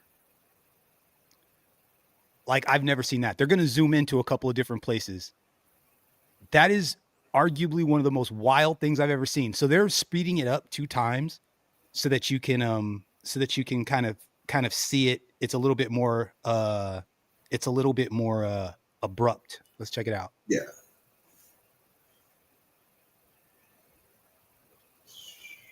That's so crazy, bro. Here, they're going to do it again 4 times. It's going to go a little faster. Watch this. See it? Holy shit, bro. Because when they move it fast like that, you can actually see what really happens. Yeah. Okay, check this out. Broken Blade. Look at this. You can see, I don't know if you can see my mouse. Okay.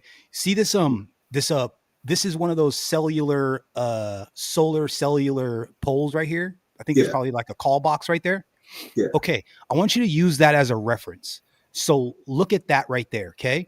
Also on the other side of this pillar here, there's another post that's out on the other side of the fence there. So look at where this pole is in relation to this big one and where this pole is in relation to this big one. Let's let it play. Now look where it is. Wow. Yeah. Right? There was 2 of these poles over there on the other side. You can see both of these now. And this other one you can't even see anymore. Now watch this.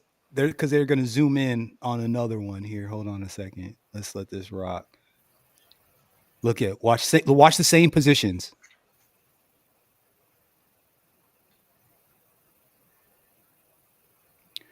That's insane. Check this out. Also, look at this. There's this power line up here in the corner. Yeah. See this, the power line up here? Watch the power line. Ooh. Snapped in half and fell.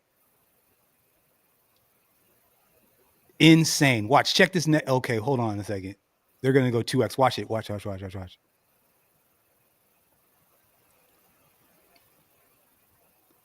Holy shucks. 4 times. Oh my God. Okay, now check this out. They're zooming in on this shed over here because that line basically runs right along that path and it goes in front of that shed that's back there. Check between these 2 sheds. Check it. Earthquake starts. Start shaking and then watch. Wow. Look at the ground buckle, bro. What? So the ground between this, the gate right here, and then that shed back there. They'll show it again. See how it's like flat right there, right here? So this was like it's like a driveway. There's like a dirt road right here. This is a driveway. Watch what happens to it.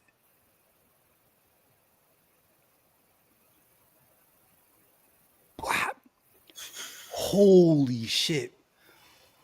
You know what I didn't even notice the first time? Look at the trees right above the shed right here. Watch the trees. Okay. Wow. Oh my God. Let me go back to that real quick. Oh my God.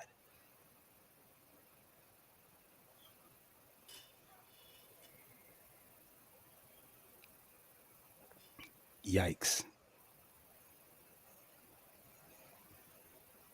Yeah, so they're just showing like the before and after. They're like bop and then bop. Low key, almost like a bomb went off underground. Yeah. Yeah. Yeah. I've never seen like the whole landscape move like that before. Yeah. That's the first time I've ever seen the entire landscape. Like the whole thing shifted. I've never, ever seen. I've seen that. I mean, you know, you've seen like the shaking and you've seen video from like inside of a place. We've seen like the buildings sway before. We've seen the aftermath, but we've never seen, somebody said who's, oh yeah, the driveway. Yep. Started to crack. We've never seen, but I've never seen like half of the image go whoop. Yeah. I've never seen before. Like as far as you can see, like all the way that hill, like if you look straight out the gate and look at that post and like these like the post here and a bunch of this stuff here, that part shifts too.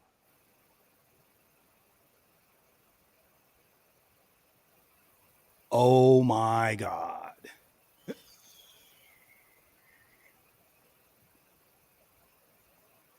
Yeah, that's crazy. Yeah, and that driveway cracked. You see the driveway crack right just outside the gate? Who said that? Cody. Jesus.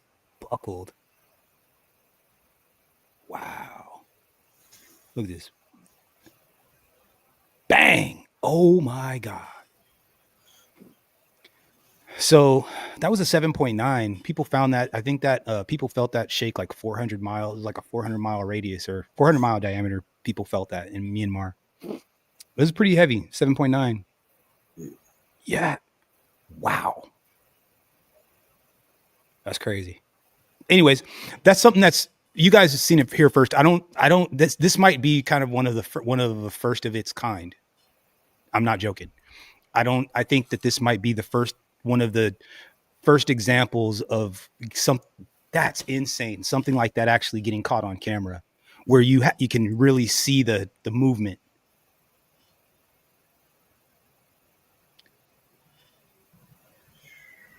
It just makes you feel like you're not shit, bro. It's like, yeah. You know what I mean?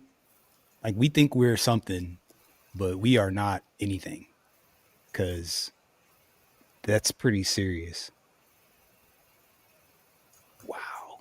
Anyway, shout out to them. Anyway, yeah, shout out to the 1%ers thinking they're gonna escape this.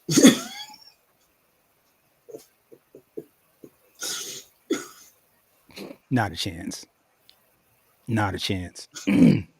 Anyway, Broken Blade. So look, P. Diddy. Here is the problem that I have with this whole thing, Broken Blade. Here's the problem that I have. My problem is that what we're doing is we're making rules for some people, but not for other people. And this is such a slippery slope. And all of these people that are trying to condemn this man don't understand, or maybe they do understand and just don't care, you know, what's really happening here. Shout out to Solo Dolo. What's up, bro? How are you doing, sir? I don't think they really comprehend what's really like what this really is. You know what I'm saying? Like, do the B-dubs, do they understand that like this kind of undermines their ability to do stuff too? Do the lovely ladies understand that this is leaving such a bad taste in men's mouths that they like this is going to affect how men and women relate moving forward. It absolutely is. Like at this point, I can only assume more for blindness. Yeah. Video, black woman talked about like she doesn't understand all of this now vitriol toward black women. She was in a barbershop and overheard a black man saying he was marrying a white woman for peace. I heard about that. I saw that clip. What do you think about that?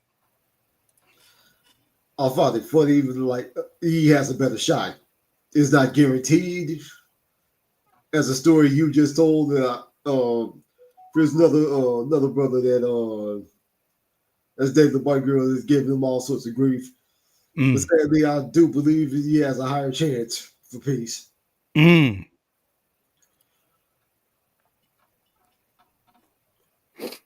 I mean, okay, when you heard the lady tell the story, were you offended by it?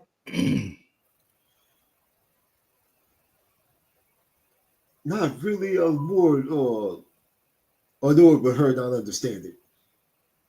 Which is why I come back to the Wolf of Blinders. It's like I don't understand why we're all of a sudden in the crosshairs. Like the years worth of evidence. And y'all telling on yourselves, y'all don't get it. But I mean, Kevin Samuels alone, that's only a fraction. But I mean, the sisterhood is strong, Broken Blade. You know, like even Rome film. Damn. Anytime it says she doesn't understand the vitriol, she's lying. They all understand. That's what I'm talking about. This is the reason why we're not approaching. And shout out to Cody Marshall, because this is it. This is nothing new. Playboy been doing it for years. Absolutely. And that's the thing, man. Like, that's why I'm getting frustrated, because I'm like, wait a minute. Half of y'all are the craziest, nastiest freaks. Like, you already have the nastiest habits. I already know how nasty you are. Like, you do all of these freaky ass nasty habits that y'all have. I already know. Like, I know, you know. And then all of a sudden we're trying to act like we're holier than thou. Like, you know what I'm saying? Like, okay, go ahead. First of all, I do have gay friends. I'm not a homophobe, but I gotta speak on it. Okay. I'm getting real sick and tired of using LGBT to attack us.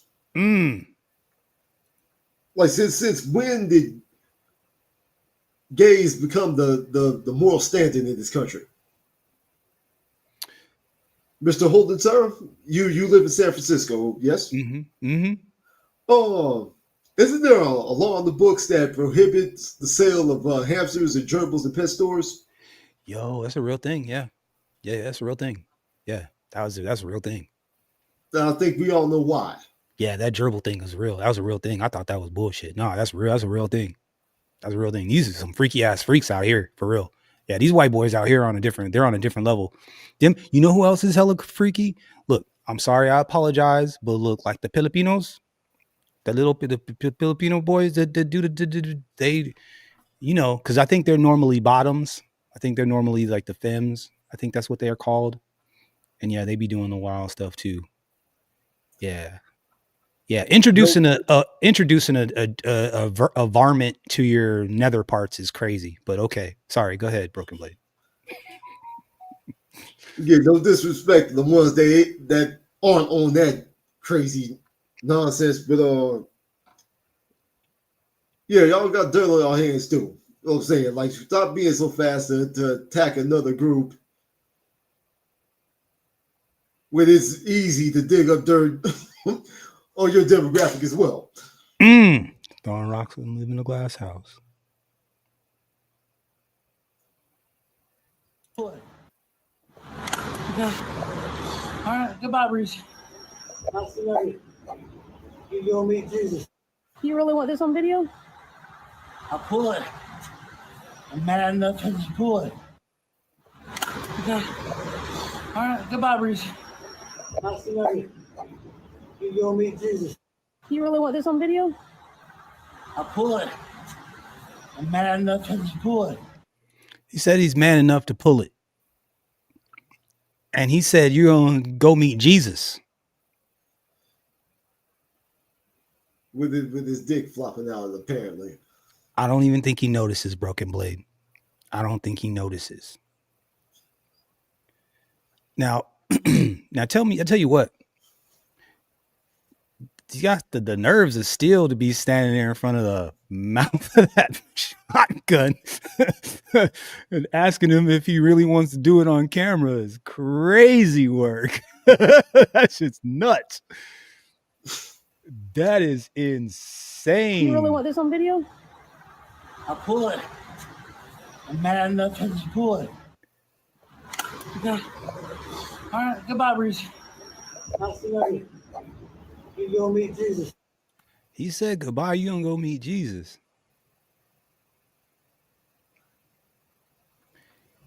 You know the backstory to this or anything? Or? Hell no. I just know it's my worst nightmare.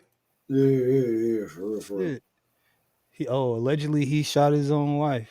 Allegedly. It looked like he was absolutely ready. He had gone all the way up into that point. So it wouldn't surprise me if he didn't sound sober either. He sounded like he had some of Grandpa's cough medicine. Yeah, facts. Standing out the front porch with his dick out, like, you know, man, with a shotgun. He ain't playing games, man. Oh no. Well, when he wakes up, he's gonna find out what it was that he actually did. You can't convince me that he was blackout drunk. It wouldn't surprise me if he was blacked out. Cortez says he did it. Oh, he did? Yeah. Oof. He deleted her seconds later. Wow. Nasty work. I was almost feeling a little bit better not knowing that. Yeah.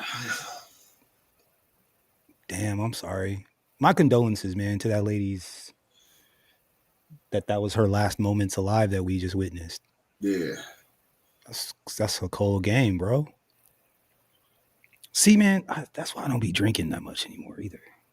I mean, I never got drunk like that, but I'm just saying, like, yeah. Hey, man, you know what? More people have been lightweight. Deleted behind alcohol than any other drug. I believe it. Any other drug. Weed, pass out. Maybe fall asleep driving. Maybe. And it's like fall asleep at the stop sign is usually more like it.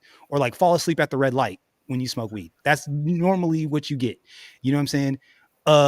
Mushrooms from a cop wellness check, like, yo, what's going on? Yeah, mushrooms. I think didn't some lady kill somebody with a sword? She was on mushrooms or like acid. Wow. Yeah, mushrooms or acid are dangerous. Mushrooms and acid. If you have one of those personalities where you could like black out and do some crazy stuff, mushrooms and acid are dangerous. I have some interest in psychedelics, but yeah, like, nah. Yeah. Things about Rogan talked about how like he would like to like make a school or some type of place where people can like learn like objectively without propaganda about psychedelics, the good and the bad. Yeah, they can decide whether or not to take them. Yeah. Also, like some people are probably just prescribed Ritalin because reality is slippery enough for them. Yeah, I think I'm that guy. Gotcha. I feel you. You know, I totally understand that. I totally understand that. I get it. I'm pretty fortunate where I don't have that kind of a, you know, that button doesn't, you know, I don't know where that button is in my whole thing. So I don't have that. I don't have the kind of I don't have an addictive personality and I'm pretty, you know what I'm saying? I'm pretty boring. Gotta avoid a lot of stuff. Yeah. I mean, I could see how it can, those kinds of things can really get after you.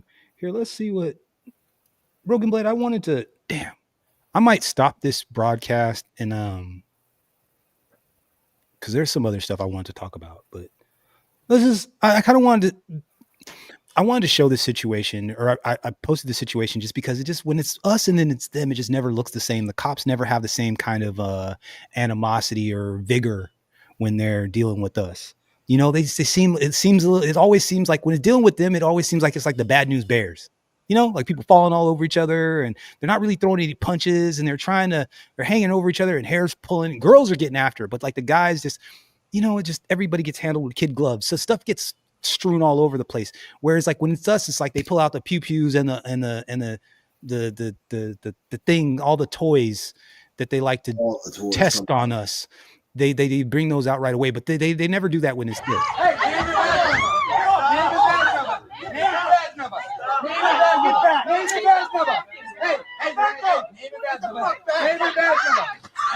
Oh my God. Yo, Coops. Coops, get over here, bro. Oh my God. Koopy, get back. Koopy. First time I've ever seen a cop punch a white woman. Yeah, and can I be honest with you, bro? I saw like that dude. Okay, so he hit her. Oh my God. And then this dude right here in the suit, he banks that cop. Watch this. Yo, Coops, get over here, bro. Ooh, Oh my damn. God. Actually, he hit her too. Kubi, get back. Kubi. Oh, she kicked him in the ass. Oh my God. He's dog. He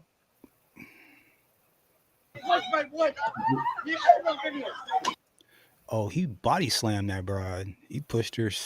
She hit the ground hella hard. Oh my God. Dude. Oh my God. You just fucking knocked her out, bro. Wow.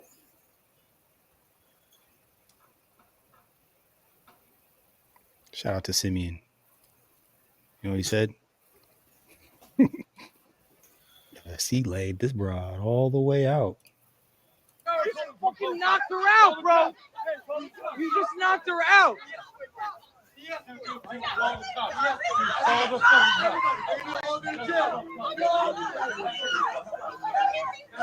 Dude, her Well, she is done. head just hit the pavement. Oh, Her head just hit the pavement, bro. Oh.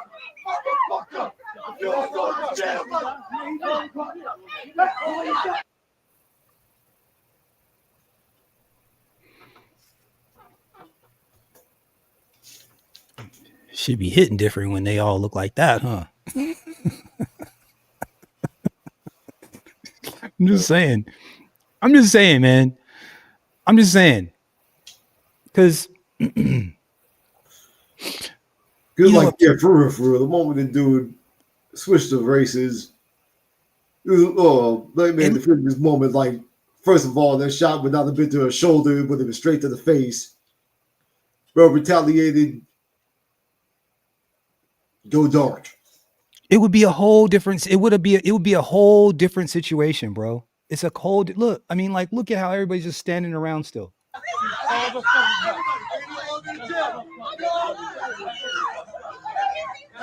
Dude, her head just hit the. Like one of those dudes, the guy that just walked in front of the camera, like full blown banked off on a cop.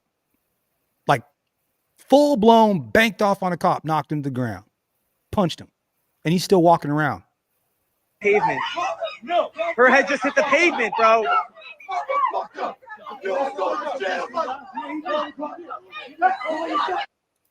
Hey, name the badge number. Name the badge number. Name the badge number. Hey, name the badge number. Name the badge number. She kicked him in the nuts. Oh, yeah. All right, completely justified. I didn't know this is the first time. Yeah. Name the badge number. Hey, name the badge number. Name the badge. Oh, there it is. Oh my God. Yo, Coops. Coops, get over here, bro. They never have the same energy when it's us. I'm just saying. That's all I'm saying. I'm just saying. The energy's always different. Always. I'm just saying the energy's always different. You said, man, ain't that the truth? Ain't that the truth? Do I want to end this right now, bro? Look, let me just cover this real fast. Let me just talk. Let me just fuck it. I don't care. I'm just gonna talk about this real fast. I don't care what the hell what time it needs to be here. Hold on a second.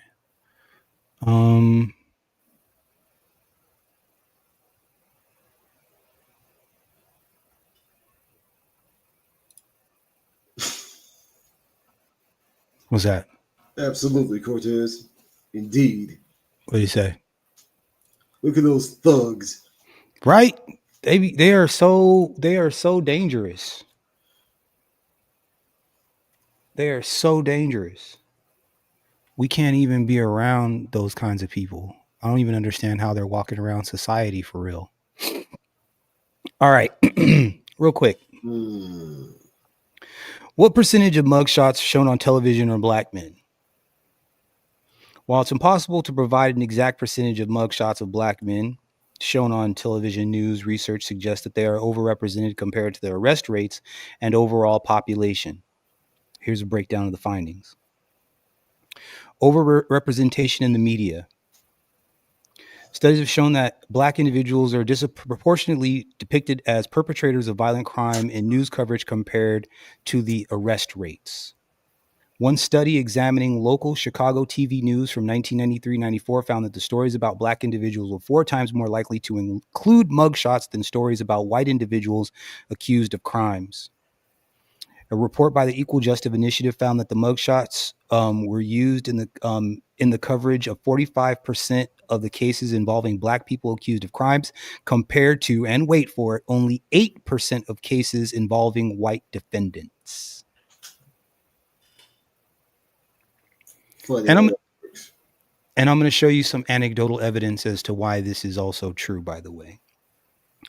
Racial bias. Potential reasons for discrepancy. Racial bias in media coverage. Research suggests that racial bias in media coverage can contribute to the overrepresentation of black men as perpetrators in crime reports.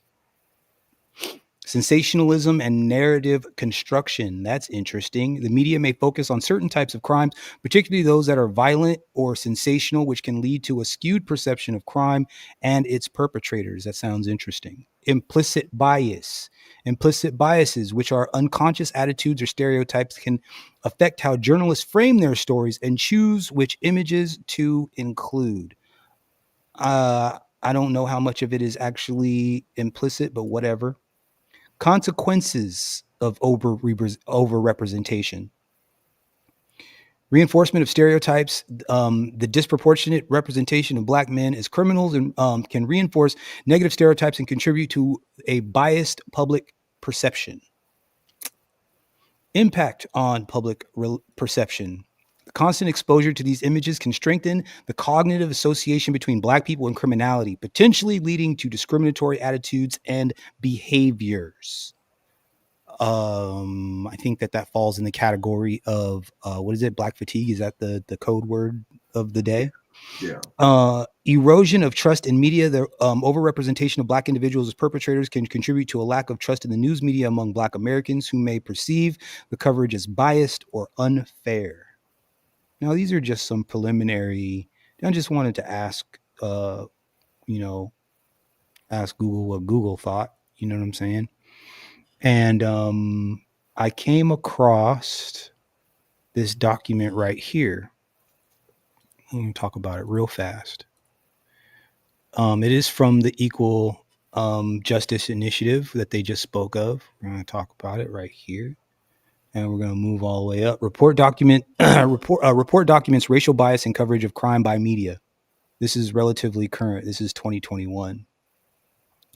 Once again, let's go back to here. This is what I really wanted.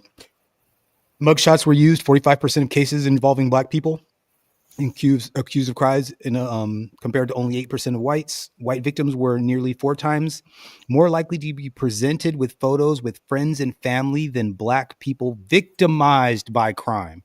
So a white perpetrator is more likely to be with their friends and family and have nice photos and images of them than an actual black person that's a victim of a crime. Media coverage was 50% more likely to refer to white defendants by name as compared to black defendants. The full report is here. If anybody wants to take a look at this, I'm going to put this in the comments. If anybody wants to look at the full report more carefully. Picture is worth 1,000 words. Stark disparities exist between the types of images used for black and white defendants. Okay. Mugshot, jumpsuit, and then the suit, right? So 9% of the time they got regular clothes on. 45% of the time, mugshot. 0% of the time, jumpsuit, which I think is, I don't know how true that really is because I'm like looking at a picture right now. 0. That's for white people. I'm sorry. Oh shit. You never see white people in jumpsuits. Very rarely. Yeah, I guess that makes sense. Yeah. So 9% you see with the mugshot, 45% mugshot for black people, 0 for white folks in a jumpsuit, 8%, and then suit 13%, only 6% of black folks. I mean, again, it's hard to believe that doesn't make a difference in how we are perceived in the courtroom. Imagery of victims by race, friends and family, white victims, black victims. There you go, 80%. So we got the whole 80-20 rule. White victims are nearly 4 times more likely. So that's 80-20. Labels matter.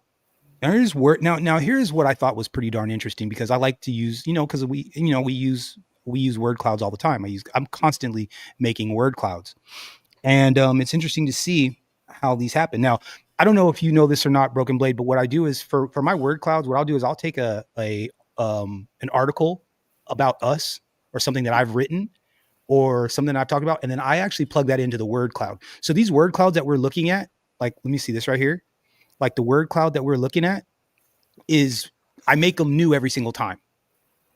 Right. And I'll like either write an article and like upload the data or whatever. So like these words are words that we use all of the time. It's interesting. Words characterizing white defendants: father, son, man.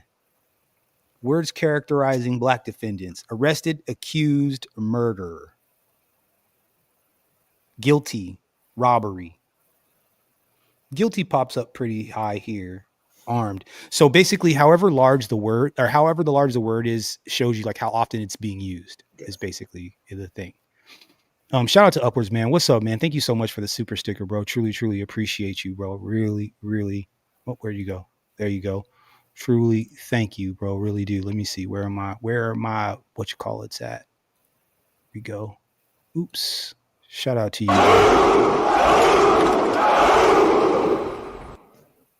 So much. Labels matter. And then let's see what else. Case study: Florida versus Howell. Emmanuel Donaldson III, 57% of pretrial coverage analyzed characterized defendant Howell Emmanuel Donaldson III as a serial killer in the article's headline. Recordings between suspect Seminole Heights killer and his family won't be released. Seminole Heights finally at ease after serial killer suspect arrested. Accused Florida serial killer may not have been alone when he murdered, court victim witness says. Mind you, this person still hasn't had his day in court, by the way. Howell Emmanuel Donaldson's name was rarely mentioned in the headlines, a trend that we saw across cases, with black defendants' names mentioned in just 19% of the headlines about the cases. Exclusion of the defendant's name, particularly in favor of a label like serial killer, is yet another way we see defendants, especially black defendants, dehumanized and reflexively criminalized in coverage, even before trial. Coverage was 50% more likely to mention the names of white defendants. Like, think about that shit for a second, bro. Right? Like, and here's my issue with a lot of this. I imagine, Broken Blade, that you probably felt like we could feel these statistics deep down in our bones, right? If we kind of knew that they were going on, but you never really saw them right in front of us. Yeah. When have you heard a politician or anybody talk about this? Never. And like someone decides to print these things and post these things. Like, this is an easy fix, believe it or not. Like, hey, no mugshots unless they're committed or unless they've been convicted of a crime. How about that? Yeah. Right? Like, well, why can't we make why is there no legislation about that? Why is no one holding CNN, NBC, Fox, all these? Why is Warner? Why is no one holding these people responsible for this? This is character assassination.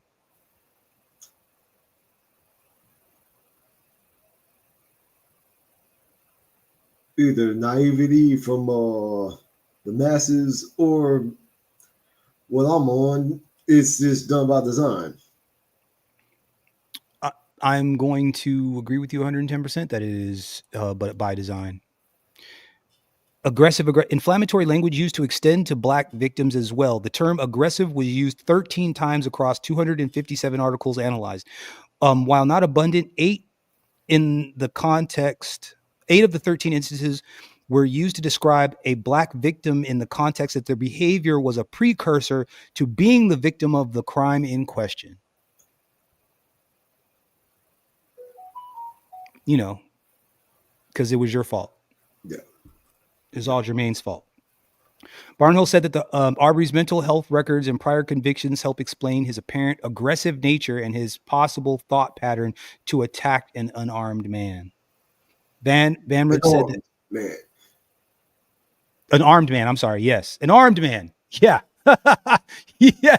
Jesus, there's my implicit bias. That's fascinating. Who speaks? Quotes from family and friends nearly twice as likely to appear in articles about white defendants than articles about black defendants.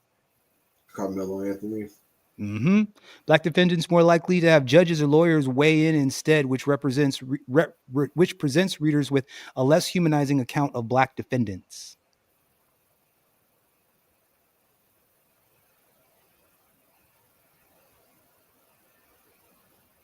Conclusions and recommendations for the media.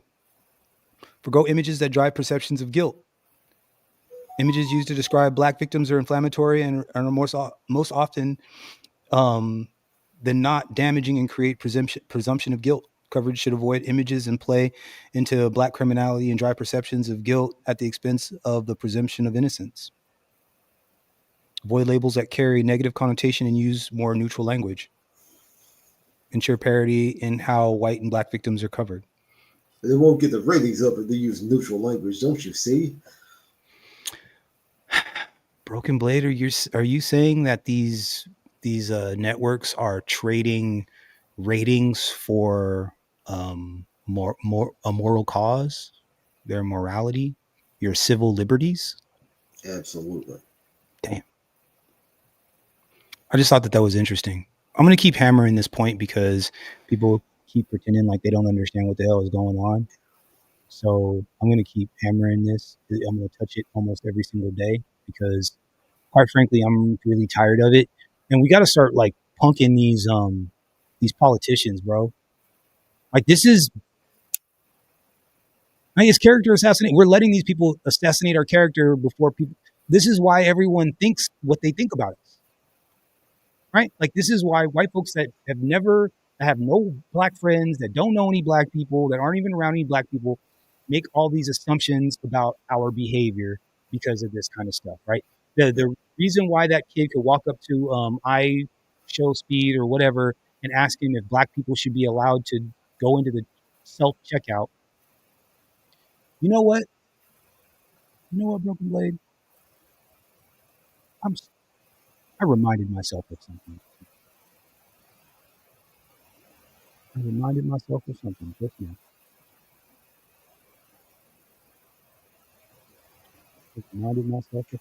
Just now. We're gonna leave on this. We're gonna leave on this. After this, let me watching on it, whatever, and they.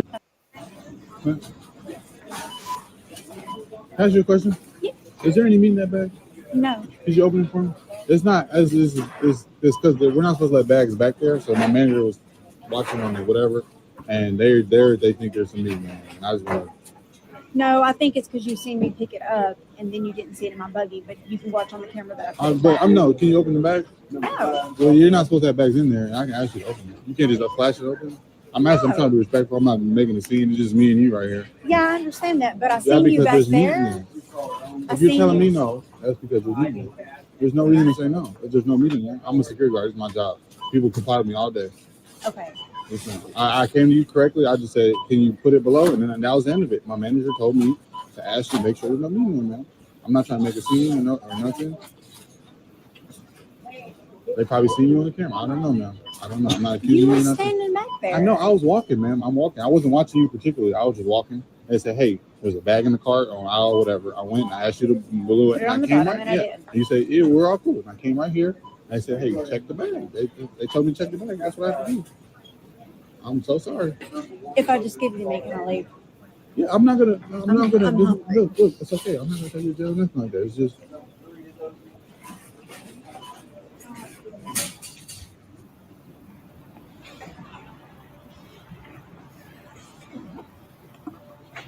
Thank you. Is there? Yeah. There's nothing else. Ma'am.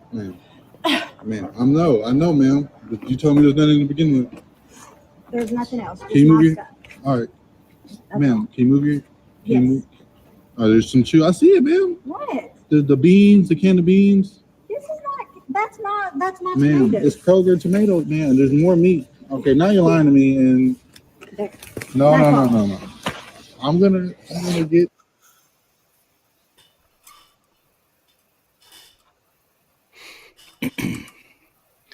And that brother handled that with so much grace. And he gave her the chance to have some dignity. He let her walk outside the store, around the corner, right before he took it out of her hands. He was super nice and respectful. Like, do they give us that kind of, I don't know, maybe I would imagine sometimes we probably do get some grace. You know what I'm saying? I'm not, I've been given grace before on, I let a cop pull me over and let me go once when he probably shouldn't have. So I understand what it's like to get a little bit of grace. But these situations just always look so drastically different when it's them versus when it's us. Absolutely. You know what I mean? And like, he could have been he was well within his rights to like treat her like dog shit. Like he could have. You know what I mean? Like he could have snatched the bag out of her hand and flung her down and made a scene and got loud, and he would have been well within his rights to do all that stuff, and he didn't do any of that stuff.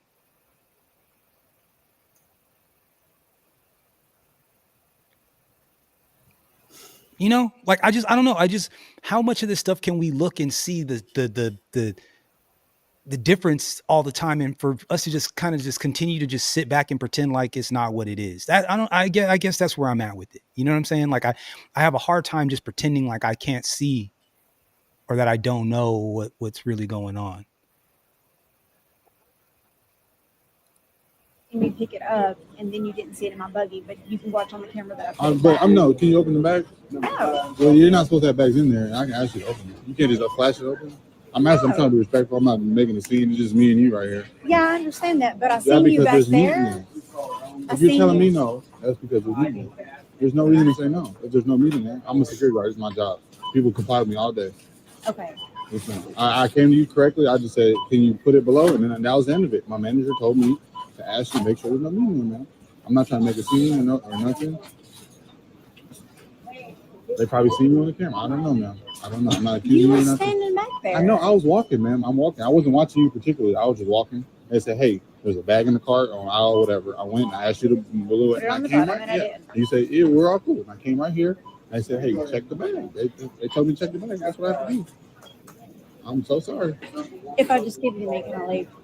Yeah, I'm not gonna. Look, it's okay. I'm not gonna tell you to do nothing like that. It's just.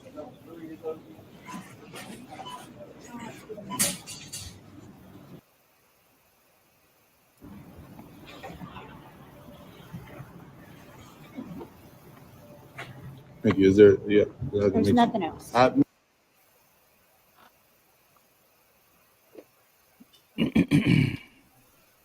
There's nothing else, huh?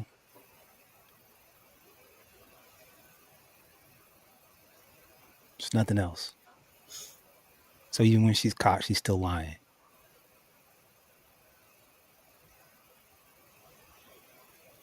Ma'am. I know, ma'am. But you told me there's nothing to begin with. There's nothing else. Can you move your? All right, ma'am. Can you move your? Yes. Move?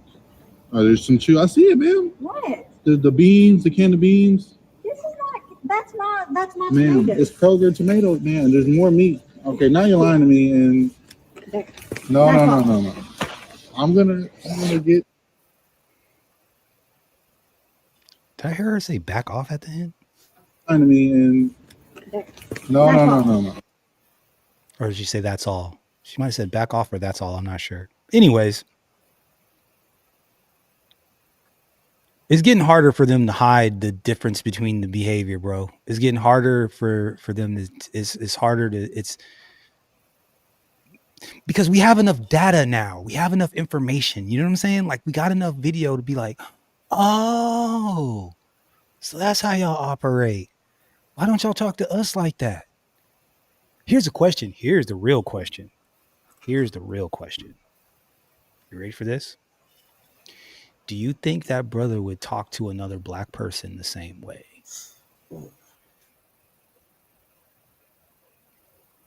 Okay, before that, would you? Yeah. I think I would too. Unless they really like accelerated stuff, you know. Yeah. Yeah, I would too.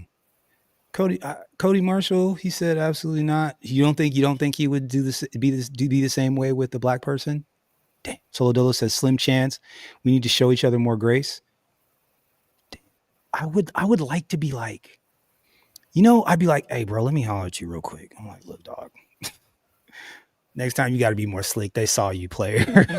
You know what I'm saying? Like, if you don't hand that shit over, they're gonna call the cops. I don't want that for you. Go on ahead and hand it off, and then you can skedaddle, and then we won't call the cops, right? Like that's like it could go either way.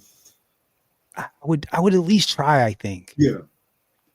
Like it would be weird. Like either he be cool AF, be an uncle brother, just full Uncle Tom. Or what about a B-dub?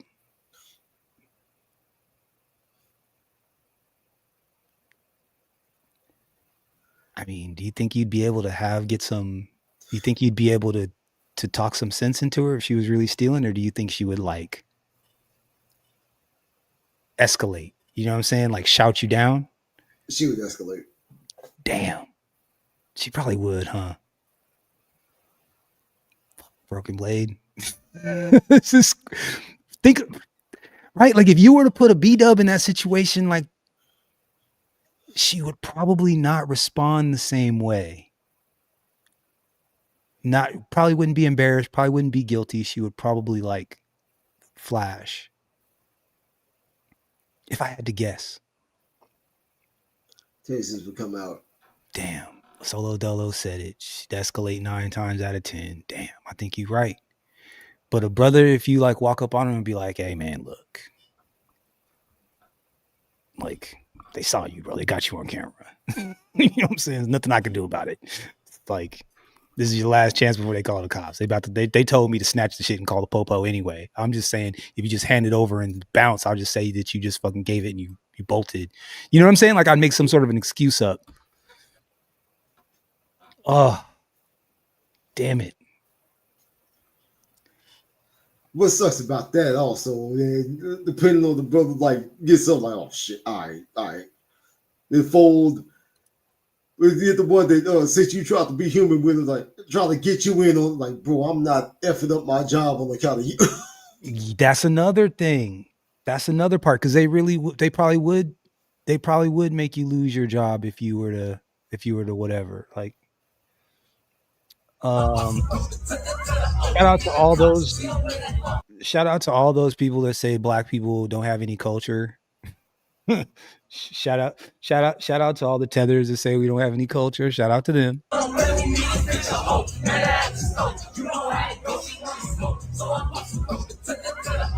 shout out to all the brown blacks that love our culture and our music and don't fuck with us. Ain't that something? Ain't that something?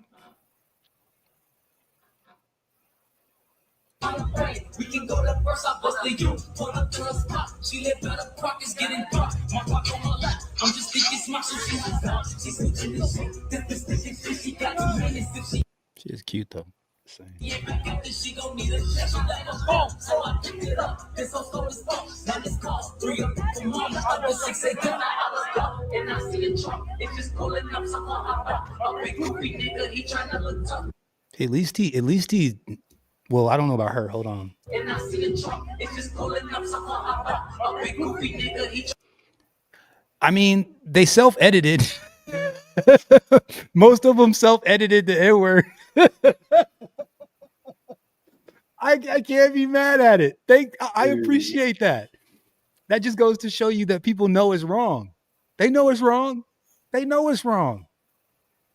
That's proof you know it's wrong right there. That's proof you know it's wrong. And I see a truck. It's just pulling up something up. A big goofy nigga, he trying to look tough. I'm like, what he trying to do? So I touched my move, but he kept walking. He don't want no smoke, boy. He not going to do. He's getting tough from the stripper bitch. Chicken cake and chicken. He's feeling himself, huh? Broken Blade? Is he not feeling himself? Is this a rap video? What's going on here? Is that the dude that's getting married? Shout out to him. He's got his ooh face on and everything. Look at him.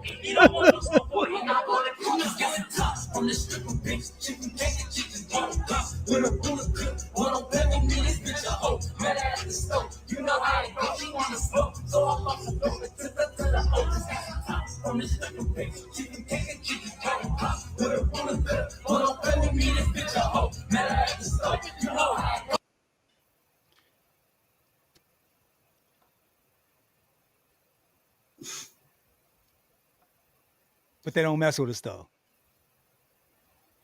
Yeah. That's wild, man. That's wild. I get it. I understand. Look at the Indians perpetuating FBA gang culture and stuff. Yeah. Right? They'll tell you about how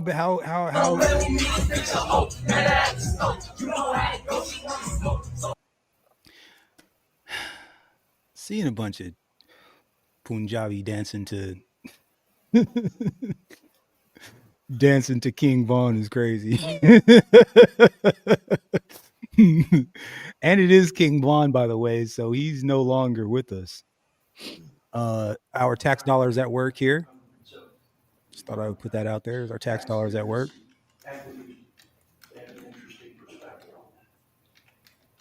Our salary, the lights, and the entire freight of the federal government. Yeah, because government is exciting. Government is exciting. Yo. That's right. So I wanna watch you step and slow and slow. Shout out to all these brothers that are riding horses, got the shit kickers on. Wanna watch you step and slow. Broken Blade, they ain't ready for black cowboys. I bet this is a white boy's worst nightmare. This right here. You get an NBA, NFL brother in some shit kickers with a big ass belt buckle and a big old hat, riding in on a big black horse. Get out of here, Broken Blade. Come on. It'll be Django all over again. Facts. It will be Django all over again. That is not all. The non-melanated people would not. That is nightmare fuel for them. You talk about living rent free in somebody's brain. Let these brothers be all over the place. There's only a handful of places in the country where these dudes are. Thank the Lord, because I'm telling you what. If you want to see dudes start jumping off of bridges and off of buildings, have a whole bunch of these dudes rolling around on horses and shit kickers and with a Texas drawl maybe too. Oh man, come on now. Come on now. Becky won't know what to do. Becky, Karen, all of them, they won't know what to do. They would be confused. They wouldn't know what to do. They would be like, oh wait, I didn't know they built them like this. Wait a minute, what is this? They ride horses and shit too? Wait, and they shoot guns and ride horses and they hunt? Oh my God. It's not even fair, bro. I would imagine this is equivalent. Okay, so you either have to have a British accent or you got to be like a full-blown cowboy. I think you could probably put those on the same, you know what I'm saying? Like black dude with a British accent or like, you know what I'm saying? Or like or you come through like full-blown cowboy, but like, you know, but like pretty cowboy, but like masculine, pretty cowboy. You know what I'm talking about? You know. He's gonna be lassoing Becky, man. I think we gotta leave Becky alone, man. I don't know. I'm confused about that right now because I don't like our counterparts right now. Our counterparts have not they haven't been doing a good job of selling me on why we should continue to entertain them. This gentleman did the do with his two daughters. Just, you know, this is when I when I have nightmares and I close my eyes about non-melanated people, it looks a little something like this. This is kind of what I see. Wait, he deleted his daughters? He EPAR'd them. EPAR. Okay, shout out to this. Here we go. Freaking real quick. dark. All right, what we got here?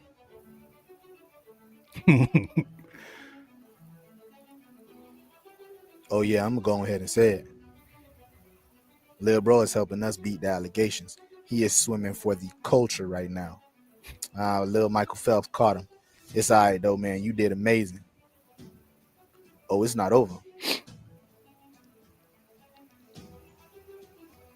Michael Jordan Phelps enters the chat. Bro just swam him down. I just gotta know who is training these young men. Aquaman, SpongeBob, a pod of orcas. Yeah, nah, the lead is crazy. You ain't even gotta go that hard, fam. He is swimming like the rent is due. Like mama need groceries in the fridge. Like the police is chasing him. This is how you kill a cockroach with a bazooka.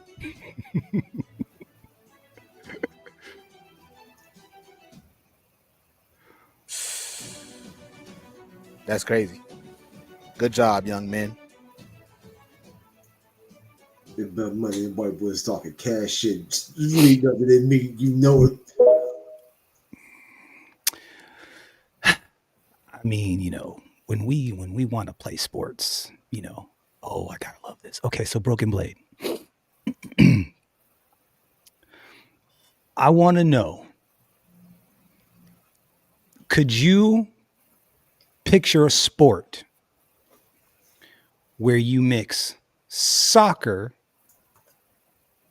with a dance off?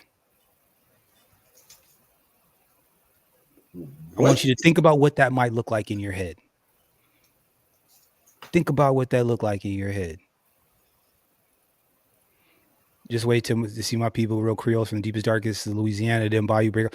Hey, man, real talk. Hey, down there, man, they swim like fishes down there. We get a bad rap about this fishing thing, swimming thing. Okay, so dance party, soccer. We're gonna mix the two. Okay. Now I'm not saying I would participate, but I will say that I was just a little bit confused. Here, hold on. Disco foot is both a soccer. What happens when you combine soccer and dancing? It's called disco foot. Here's everything you need to know. Disco foot is both a soccer match and a dance performance. It combines the basic rules of soccer, but has one rather important difference. Dancing is required at all times. Each match features one referee and 3 artistic judges. The judges assess the teams on their artistic merit, scoring them twice, first at halftime and then again at the end of the match. These scores are combined with any goals scored to determine the winning team. Remarkably, a team can win by excelling in dance, even if they haven't scored any. What happens when you combine soccer and dancing? It's called disco foot. Here's everything you need to know. Disco foot is both a soccer match and a dance performance. It combines the basic rules of soccer, but has one rather important difference. Dancing is required at all times. Each match features one referee and 3 artistic judges. The judges assess the teams on their artistic merit, scoring them twice, first at halftime and then again at the end of the match. These scores are combined with any goals scored to determine the winning team. Remarkably, a team can win by excelling in dance, even if they haven't scored any. What happens when you combine soccer and dancing? It's called disco foot. I think I'm gonna pass on that one. What about you, Broken Blade? Yeah. Have we dominated every sport to the point they had to come up with something new? Is that what it was? I think that might be one of those situations where they want to, you know, they keep us frozen out of that. Yeah, I could see us. That's aside. Speaking of new sports, saw a video talking about a new quote unquote new sport in Korea. I'm like, no, our generation just gotten soft. What it was guys hanging off bars, like kicking each other, trying to knock them off the bar. Like we were doing that in the first grade. Yeah, facts. We called the chicken fighting. Exactly it. Yep. So Broken Blade. You know, the birth rate numbers are down in this country. Big time for non-melanated people, you know? Yeah. And I think that, you know, to continue with the greatness of this country, we need to promote more families. We need to promote more families and more healthy sexual relationships. Okay, is what we want to do. And I found an example of this rolling through my feed. And I thought I would share this with you guys because I love my country, you know what I'm saying? And I know that we need to replenish our population. I'm just not sure if these are the ones that we need to have. Wrangler jeans. Your pussy is the best place on earth. Every time I slip in, it feels well worth. Makes me so thankful for birth. Bring that pussy, let me stretch it, put it to work. Oh, it's soft like Georgia peaches, tight like Wrangler jeans. Your pussy is the best place on earth. Every time I slip in, it feels well worth. Makes me so thankful for birth. Bring that pussy, let me stretch it, put it to work.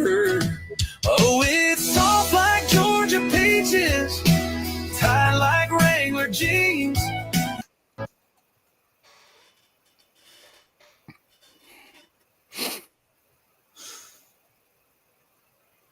I'll post a link in the back chat.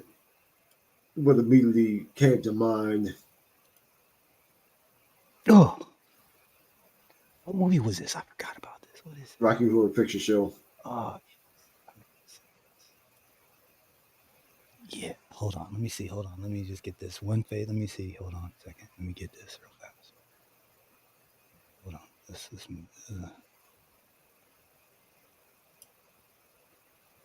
Hold on. Let me get it.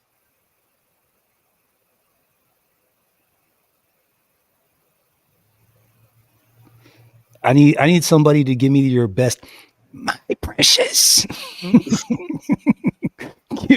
give me your give me your best, precious, my precious.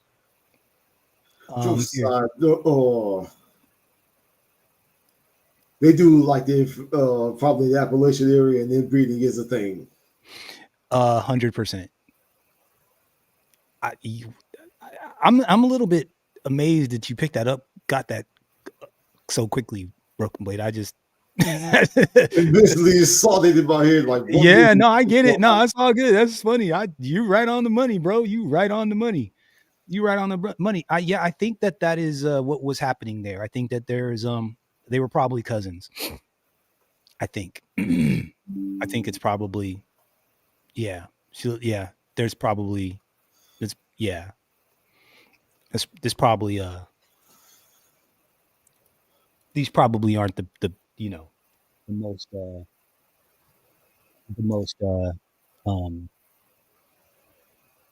best examples of American citizenship. That doesn't look like that should be the one right there. And then real quick to end us.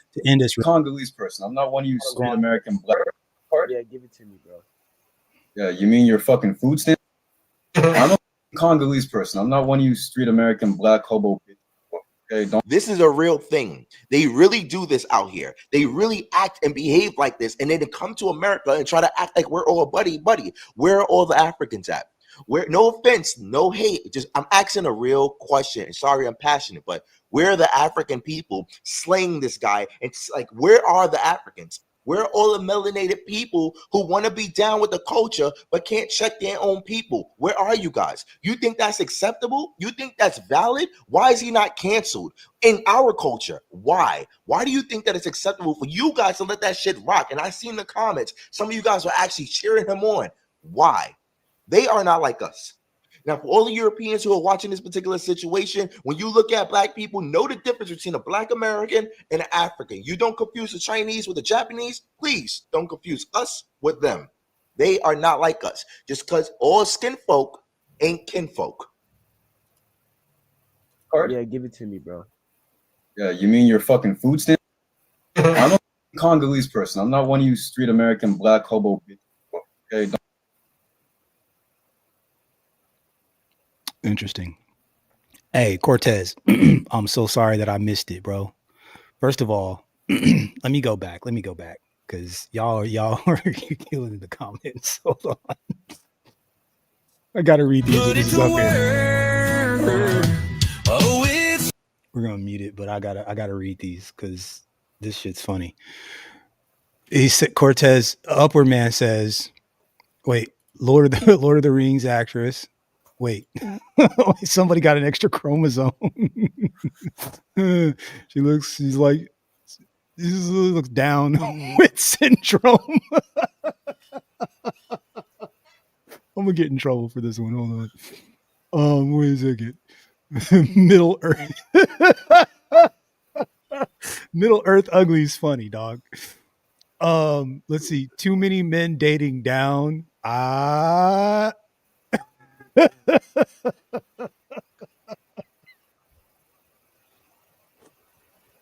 Dating down is funny, dog. I'm sorry. That's funny. I don't know. Let's see. She looks like a Harry Potter movie. Oh man. Yeah, dating down is pretty funny. I'm sorry. I had to come back for that. I had to bring it back for that. That deserved a rewind.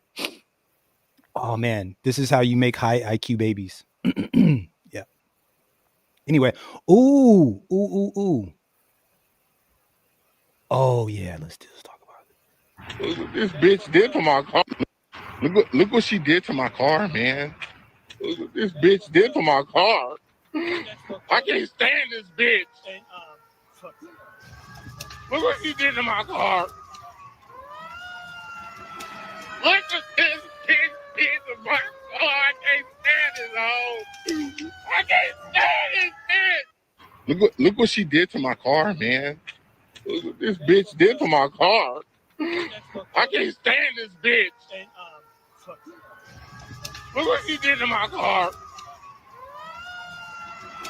Look at this bitch did to my car. I can't stand this hoe.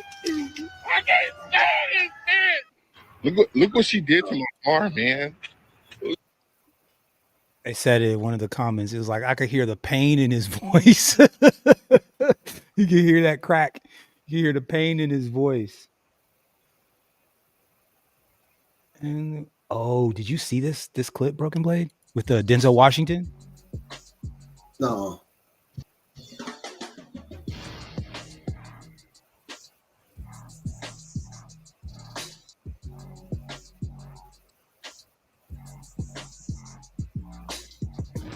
Yeah, touching his arm, but too comfortable.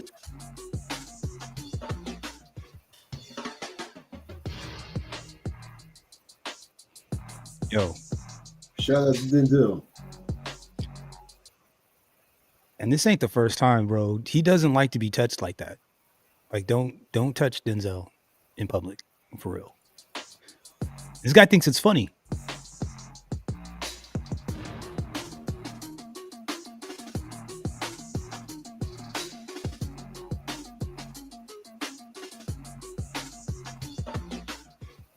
It's pretty wild, huh? Denzel needs to hire me when he travels. Oh, snap. You dropping some hammers on him or what? You need some brother just designated crash out. Mayor, we know you're a convicted rapist. This could hurt his campaign. How would you respond to that? Hey, I don't know who said that. You're the only one I heard say that. You know what? Hold on. I'm gonna get to better. I think there's a better version of this somewhere. I think I have a. There it is. I think I have a better version. Some of your critics would say, there's a race for big hit. Now, some of your critics would say, there's a race for mayor. We know you're a convicted rapist. This could hurt his campaign. How would you respond to that? Hey, I don't know who said that. You're the only one I heard say that. You know what I mean? And I don't have no comment to that. Because it's negative, and you're being negative. And I met the mayor, and nothing they can do about it. We actually had a really good time. We talked about George Travallo, who's a legend in your city, great man with whom Mike spent quite a bit of time yesterday talking about his life, highs and lows. It's so interesting that you come across like a nice guy, but you're really a piece of shit. Hey, with that comment. Come on. No, that was a piece of fuck you. That was a piece of shit. We're doing live TV. And I don't care. What are you gonna do about it? All right, you got it. I love that shit. What are you gonna do about it? You know what I'm saying? You put me in a bind, right? Like you said something silly to me. Okay, so then I'm gonna why can't I fire back and say something silly to you? Oh, now it's live TV. Now it's live TV. It wasn't live TV a second ago when you called me an R word? Really? Okay. All right, bet. Patrice O'Neal Was that? Patrice O'Neal tactics. Mm-hmm. Mm-hmm. And crowd grenade in the room yourself. Yeah. Yeah. We are. Where it comes raw and it's the real truth. Yeah, a lot of people truth. Be there to see your show. Just tell us a bit about it. It speaks for itself. Everyone saw the show. All right. It's a Broadway production. It went to Vegas. It went to actually 28 cities in the United States. And we're really, really proud to bring it here. And we're actually going to Monaco on October 9th. We're going to be in Monte Carlo. Right. Is it nerve-wracking for you to do something like this, or is it more nervous for you to box? How does it compare? I don't know. Now this moment here, right? You're kind of like, you could tell he's like, do I want to salvage the interview, or do I? It's more nerve-wracking for me to hear talking to a rat piece of shit like you. Come on, Mike. No, because you're a piece of shit. All right, you really have to. We're gonna wrap up this interview. Thank you for coming in. Fuck you. Burn it down. Burn it down. Yo, when you come with respect, you get respect. Absolutely. When you enter with disrespect, you're going to get disrespect back. I don't know. It was as it's a served, and who the prosecuting attorney of the case admitted that he might have got it wrong. They railroaded him too, bro. Yeah. We keep going through the same shit over and over and over again, bro. They railroaded him too. Like, at this point, I don't even understand why we keep falling for the okie doke. You know what I mean? Like, honestly, at this point in time, in a magical world somewhere, in a magical world that doesn't exist, that I imagine on some far off planet in some far off alternative universe, me and a bunch of people would get together and we would make an example out of these attorneys in this alternative universe and planet somewhere that doesn't exist ever. We would organize and we would pool our money, and then we would disappear a couple of these guys in a way that would send a message to the rest of them that if they were to file frivolous complaints and suits, that they themselves or someone close to them could potentially disappear too in an alternative world, in an alternative universe somewhere that doesn't exist, that I wrote in a book somewhere. Because this is ridiculous. Absolutely. Like, this is ridiculous. I'm not gonna call any of the we know the names of the men and the men and women that have been doing this kind of stuff to us. I don't know. I don't understand. I don't know if there's another thing that can be done that would get them to realize that, like, the lick is like, we're done with this now. You know what I'm saying? Like, this is not a lick that you could just get anymore. Like, You know what I mean? Like, who's this guy? I don't even want. I'm not going to say any names, but some of these guys have made a living off of this kind of behavior, you know. And I don't know how to communicate to them that maybe it's not the way to do it. Like, they shouldn't do that anymore. You know what I'm saying? But, you know, bros, he said they knew what they were doing when they sent that girl. Yeah, man. Like, we're doing this. It's the same thing over and over and over again. I just wish we would not allow ourselves, because now some of your critics would say, you know, basically. Oh yeah, it's kind of funny. Broken Blade. Recording me now? Hey, internet! This man and his Doberman just attacked me and my Chihuahua. It's not a Doberman. What are you doing? He just bit me. No, he didn't. Help! Police! Someone call the police! Recording me now? Hey, internet! This man and his Doberman just attacked me and my Chihuahua. It's not a Doberman. What are you doing? He just bit me. No, he didn't. Help! Police! Someone call the police! Recording me now? Hey, what are you? Okay? No! This man, his Doberman just bit me! Help! Call the police! I'm sorry. She's not a Doberman. She's acting crazy. You need the police? I hope it was a skit. Okay? No! I really hope that was a skit. Yeah. I hope that was a skit. Anyway, and last but not least.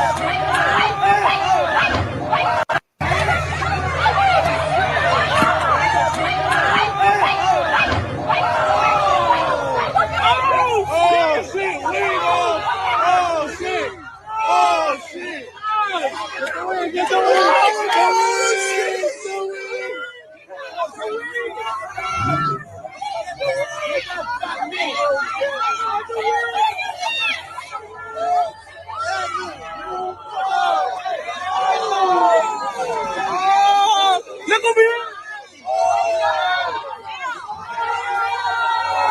Macer, bro, Macer! Get on!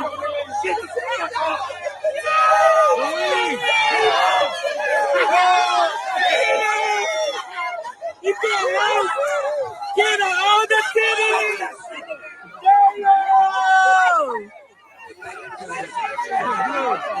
Hey! Hey, whose wing is this?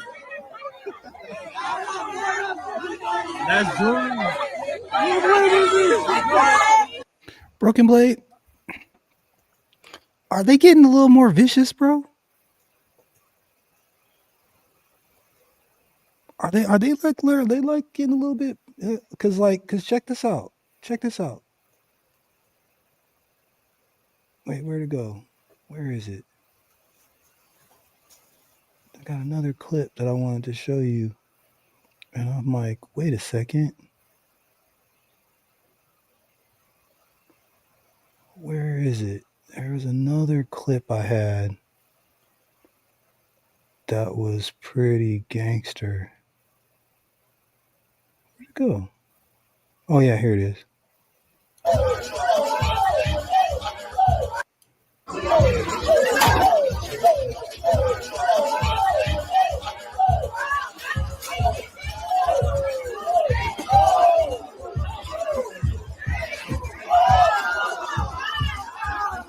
Wow.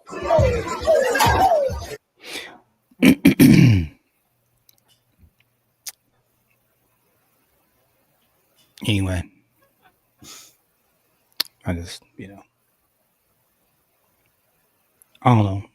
Cause they like to do whatever they like to do when they try to put us off. And it's only fair. White man or white woman.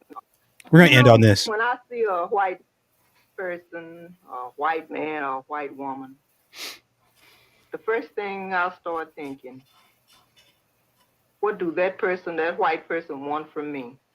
Because I feel in the back of my mind that they don't mean me any good. They never have meant me any good. So why should I believe that they mean me any good now? There have been times that I wouldn't let a white person in my home, and it hasn't been too very long ago. Because a white man is a funny thing. He'll laugh and talk with you today, this minute. And the next thing you know, he's cut your throat. And I don't mean with a knife. I mean with words, with anything he can hurt you with. But he'll make you think that he's your friend. And that all the while he's trying to make you believe that he's your friend. He's the worst enemy you could have. That's deep. That's deep. Anyways, man, thank everybody so much for coming through and hanging out.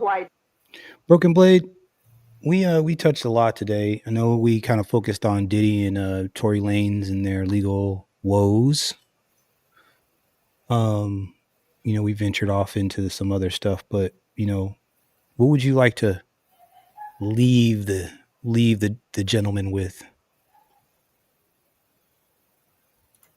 First of all, it's a damn shame that we don't hear that many women talk like that nowadays. That sounds like the words of a woman that's on code. Yeah. Now, I think I have a better understanding of what Uncle D means when he says Big Mama's dead. Yeah, facts.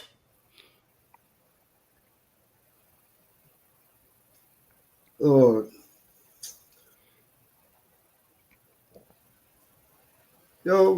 let's start off a few names to illustrate this point. MC Hammer, Eddie Griffin, Tracy Morgan. These are men that the community expects money from or expected money from to some extent or another throughout their career.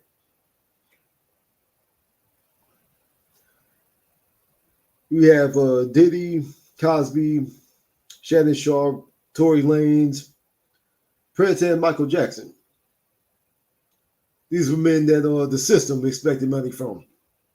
Damn. Everybody's so quick to call us lazy, but everybody seems hell-bent to have their hands in our pockets.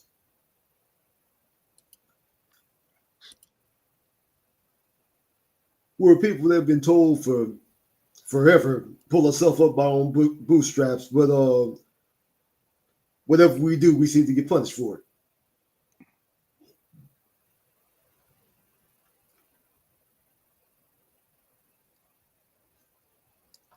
Another thing, this whole situation, as you said, us continually falling into the same trap. I can't remember if this is just a quote or a Bible scripture. My people suffer from lack of knowledge. For decades, that was the case. Like people that kind of understood the facts, these Jonathan Majors. The ones that understood something was wrong, they didn't have the verbiage for it.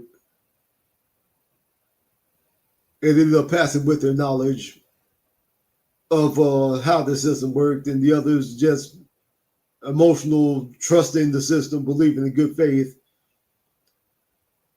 Nowadays, with the internet, with the receipts we have that we've collected, the verbiage we have, if you're still falling for this, I can only assume it's intentional.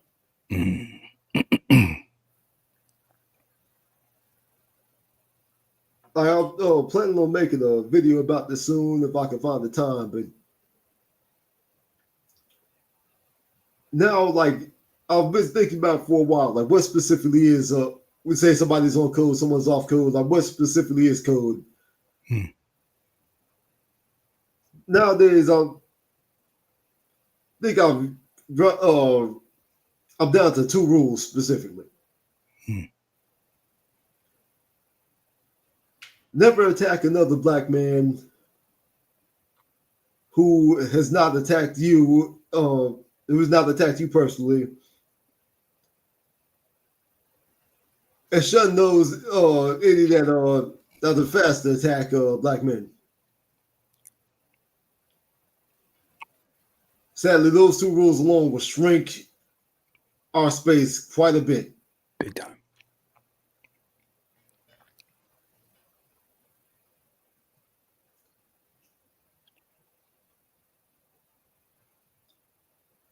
We've busted our ass and sacrificed for so many people for us not to get the basic respect we more than deserve at this point.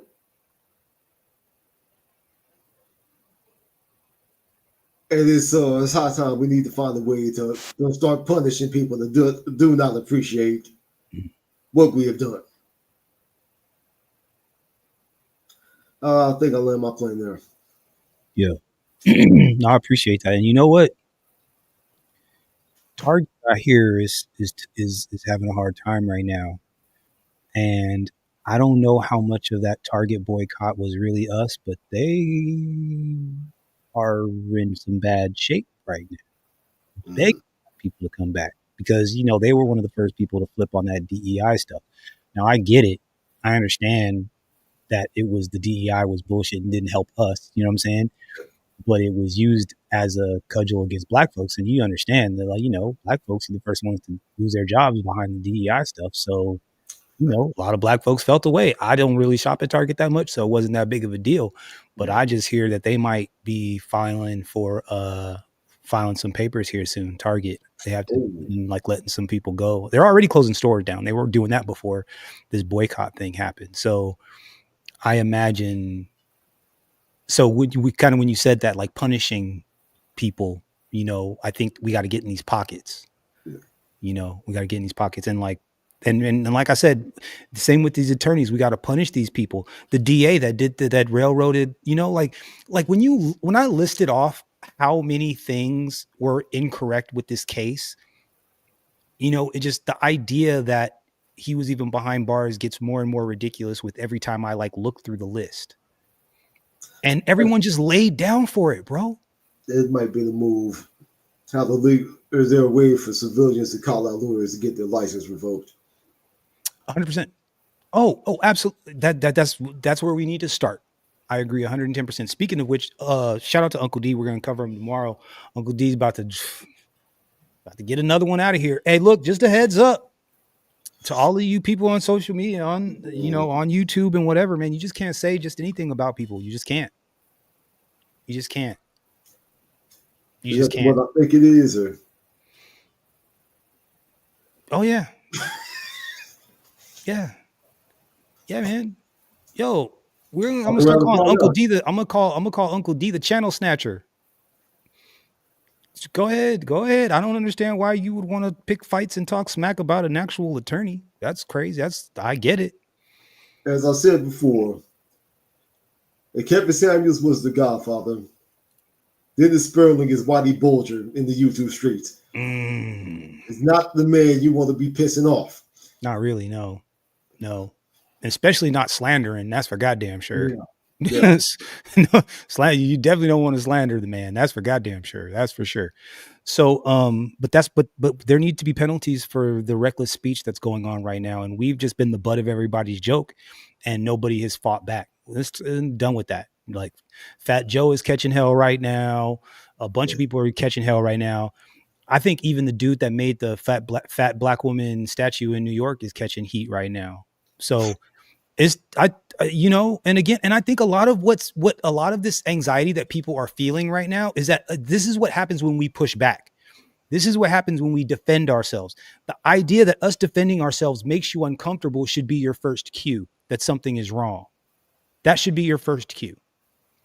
Like, dang, why is it like I just say reparations and these people get all like jittery all of a sudden? I wonder why that is. You answered your own question. You're right, Broken Blade. I don't know how much longer we're gonna keep falling for the banana in the tailpipe, but they just keep doing it to us, bro. We keep letting it go, and they're taking generational wealth, right? How much money was Diddy gonna spend on an attorney? Right, that money leaves his household, leaves his family, and it goes into another man's family. You know, like that's what this is. That's what this is. This is a redistribution of wealth. It's theft.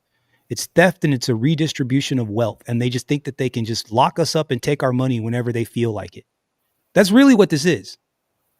And again, Tory Lanez being the person that he was, I think he was absolutely about to upset the apple cart that was already, they needed to get a couple more years out of Spotify. They needed to get a couple more years out of the streaming services before it gets completely destroyed, which is going to happen. As soon as Tory Lanez touches ground, he's going to put the blueprint out for everybody. I can almost guarantee you.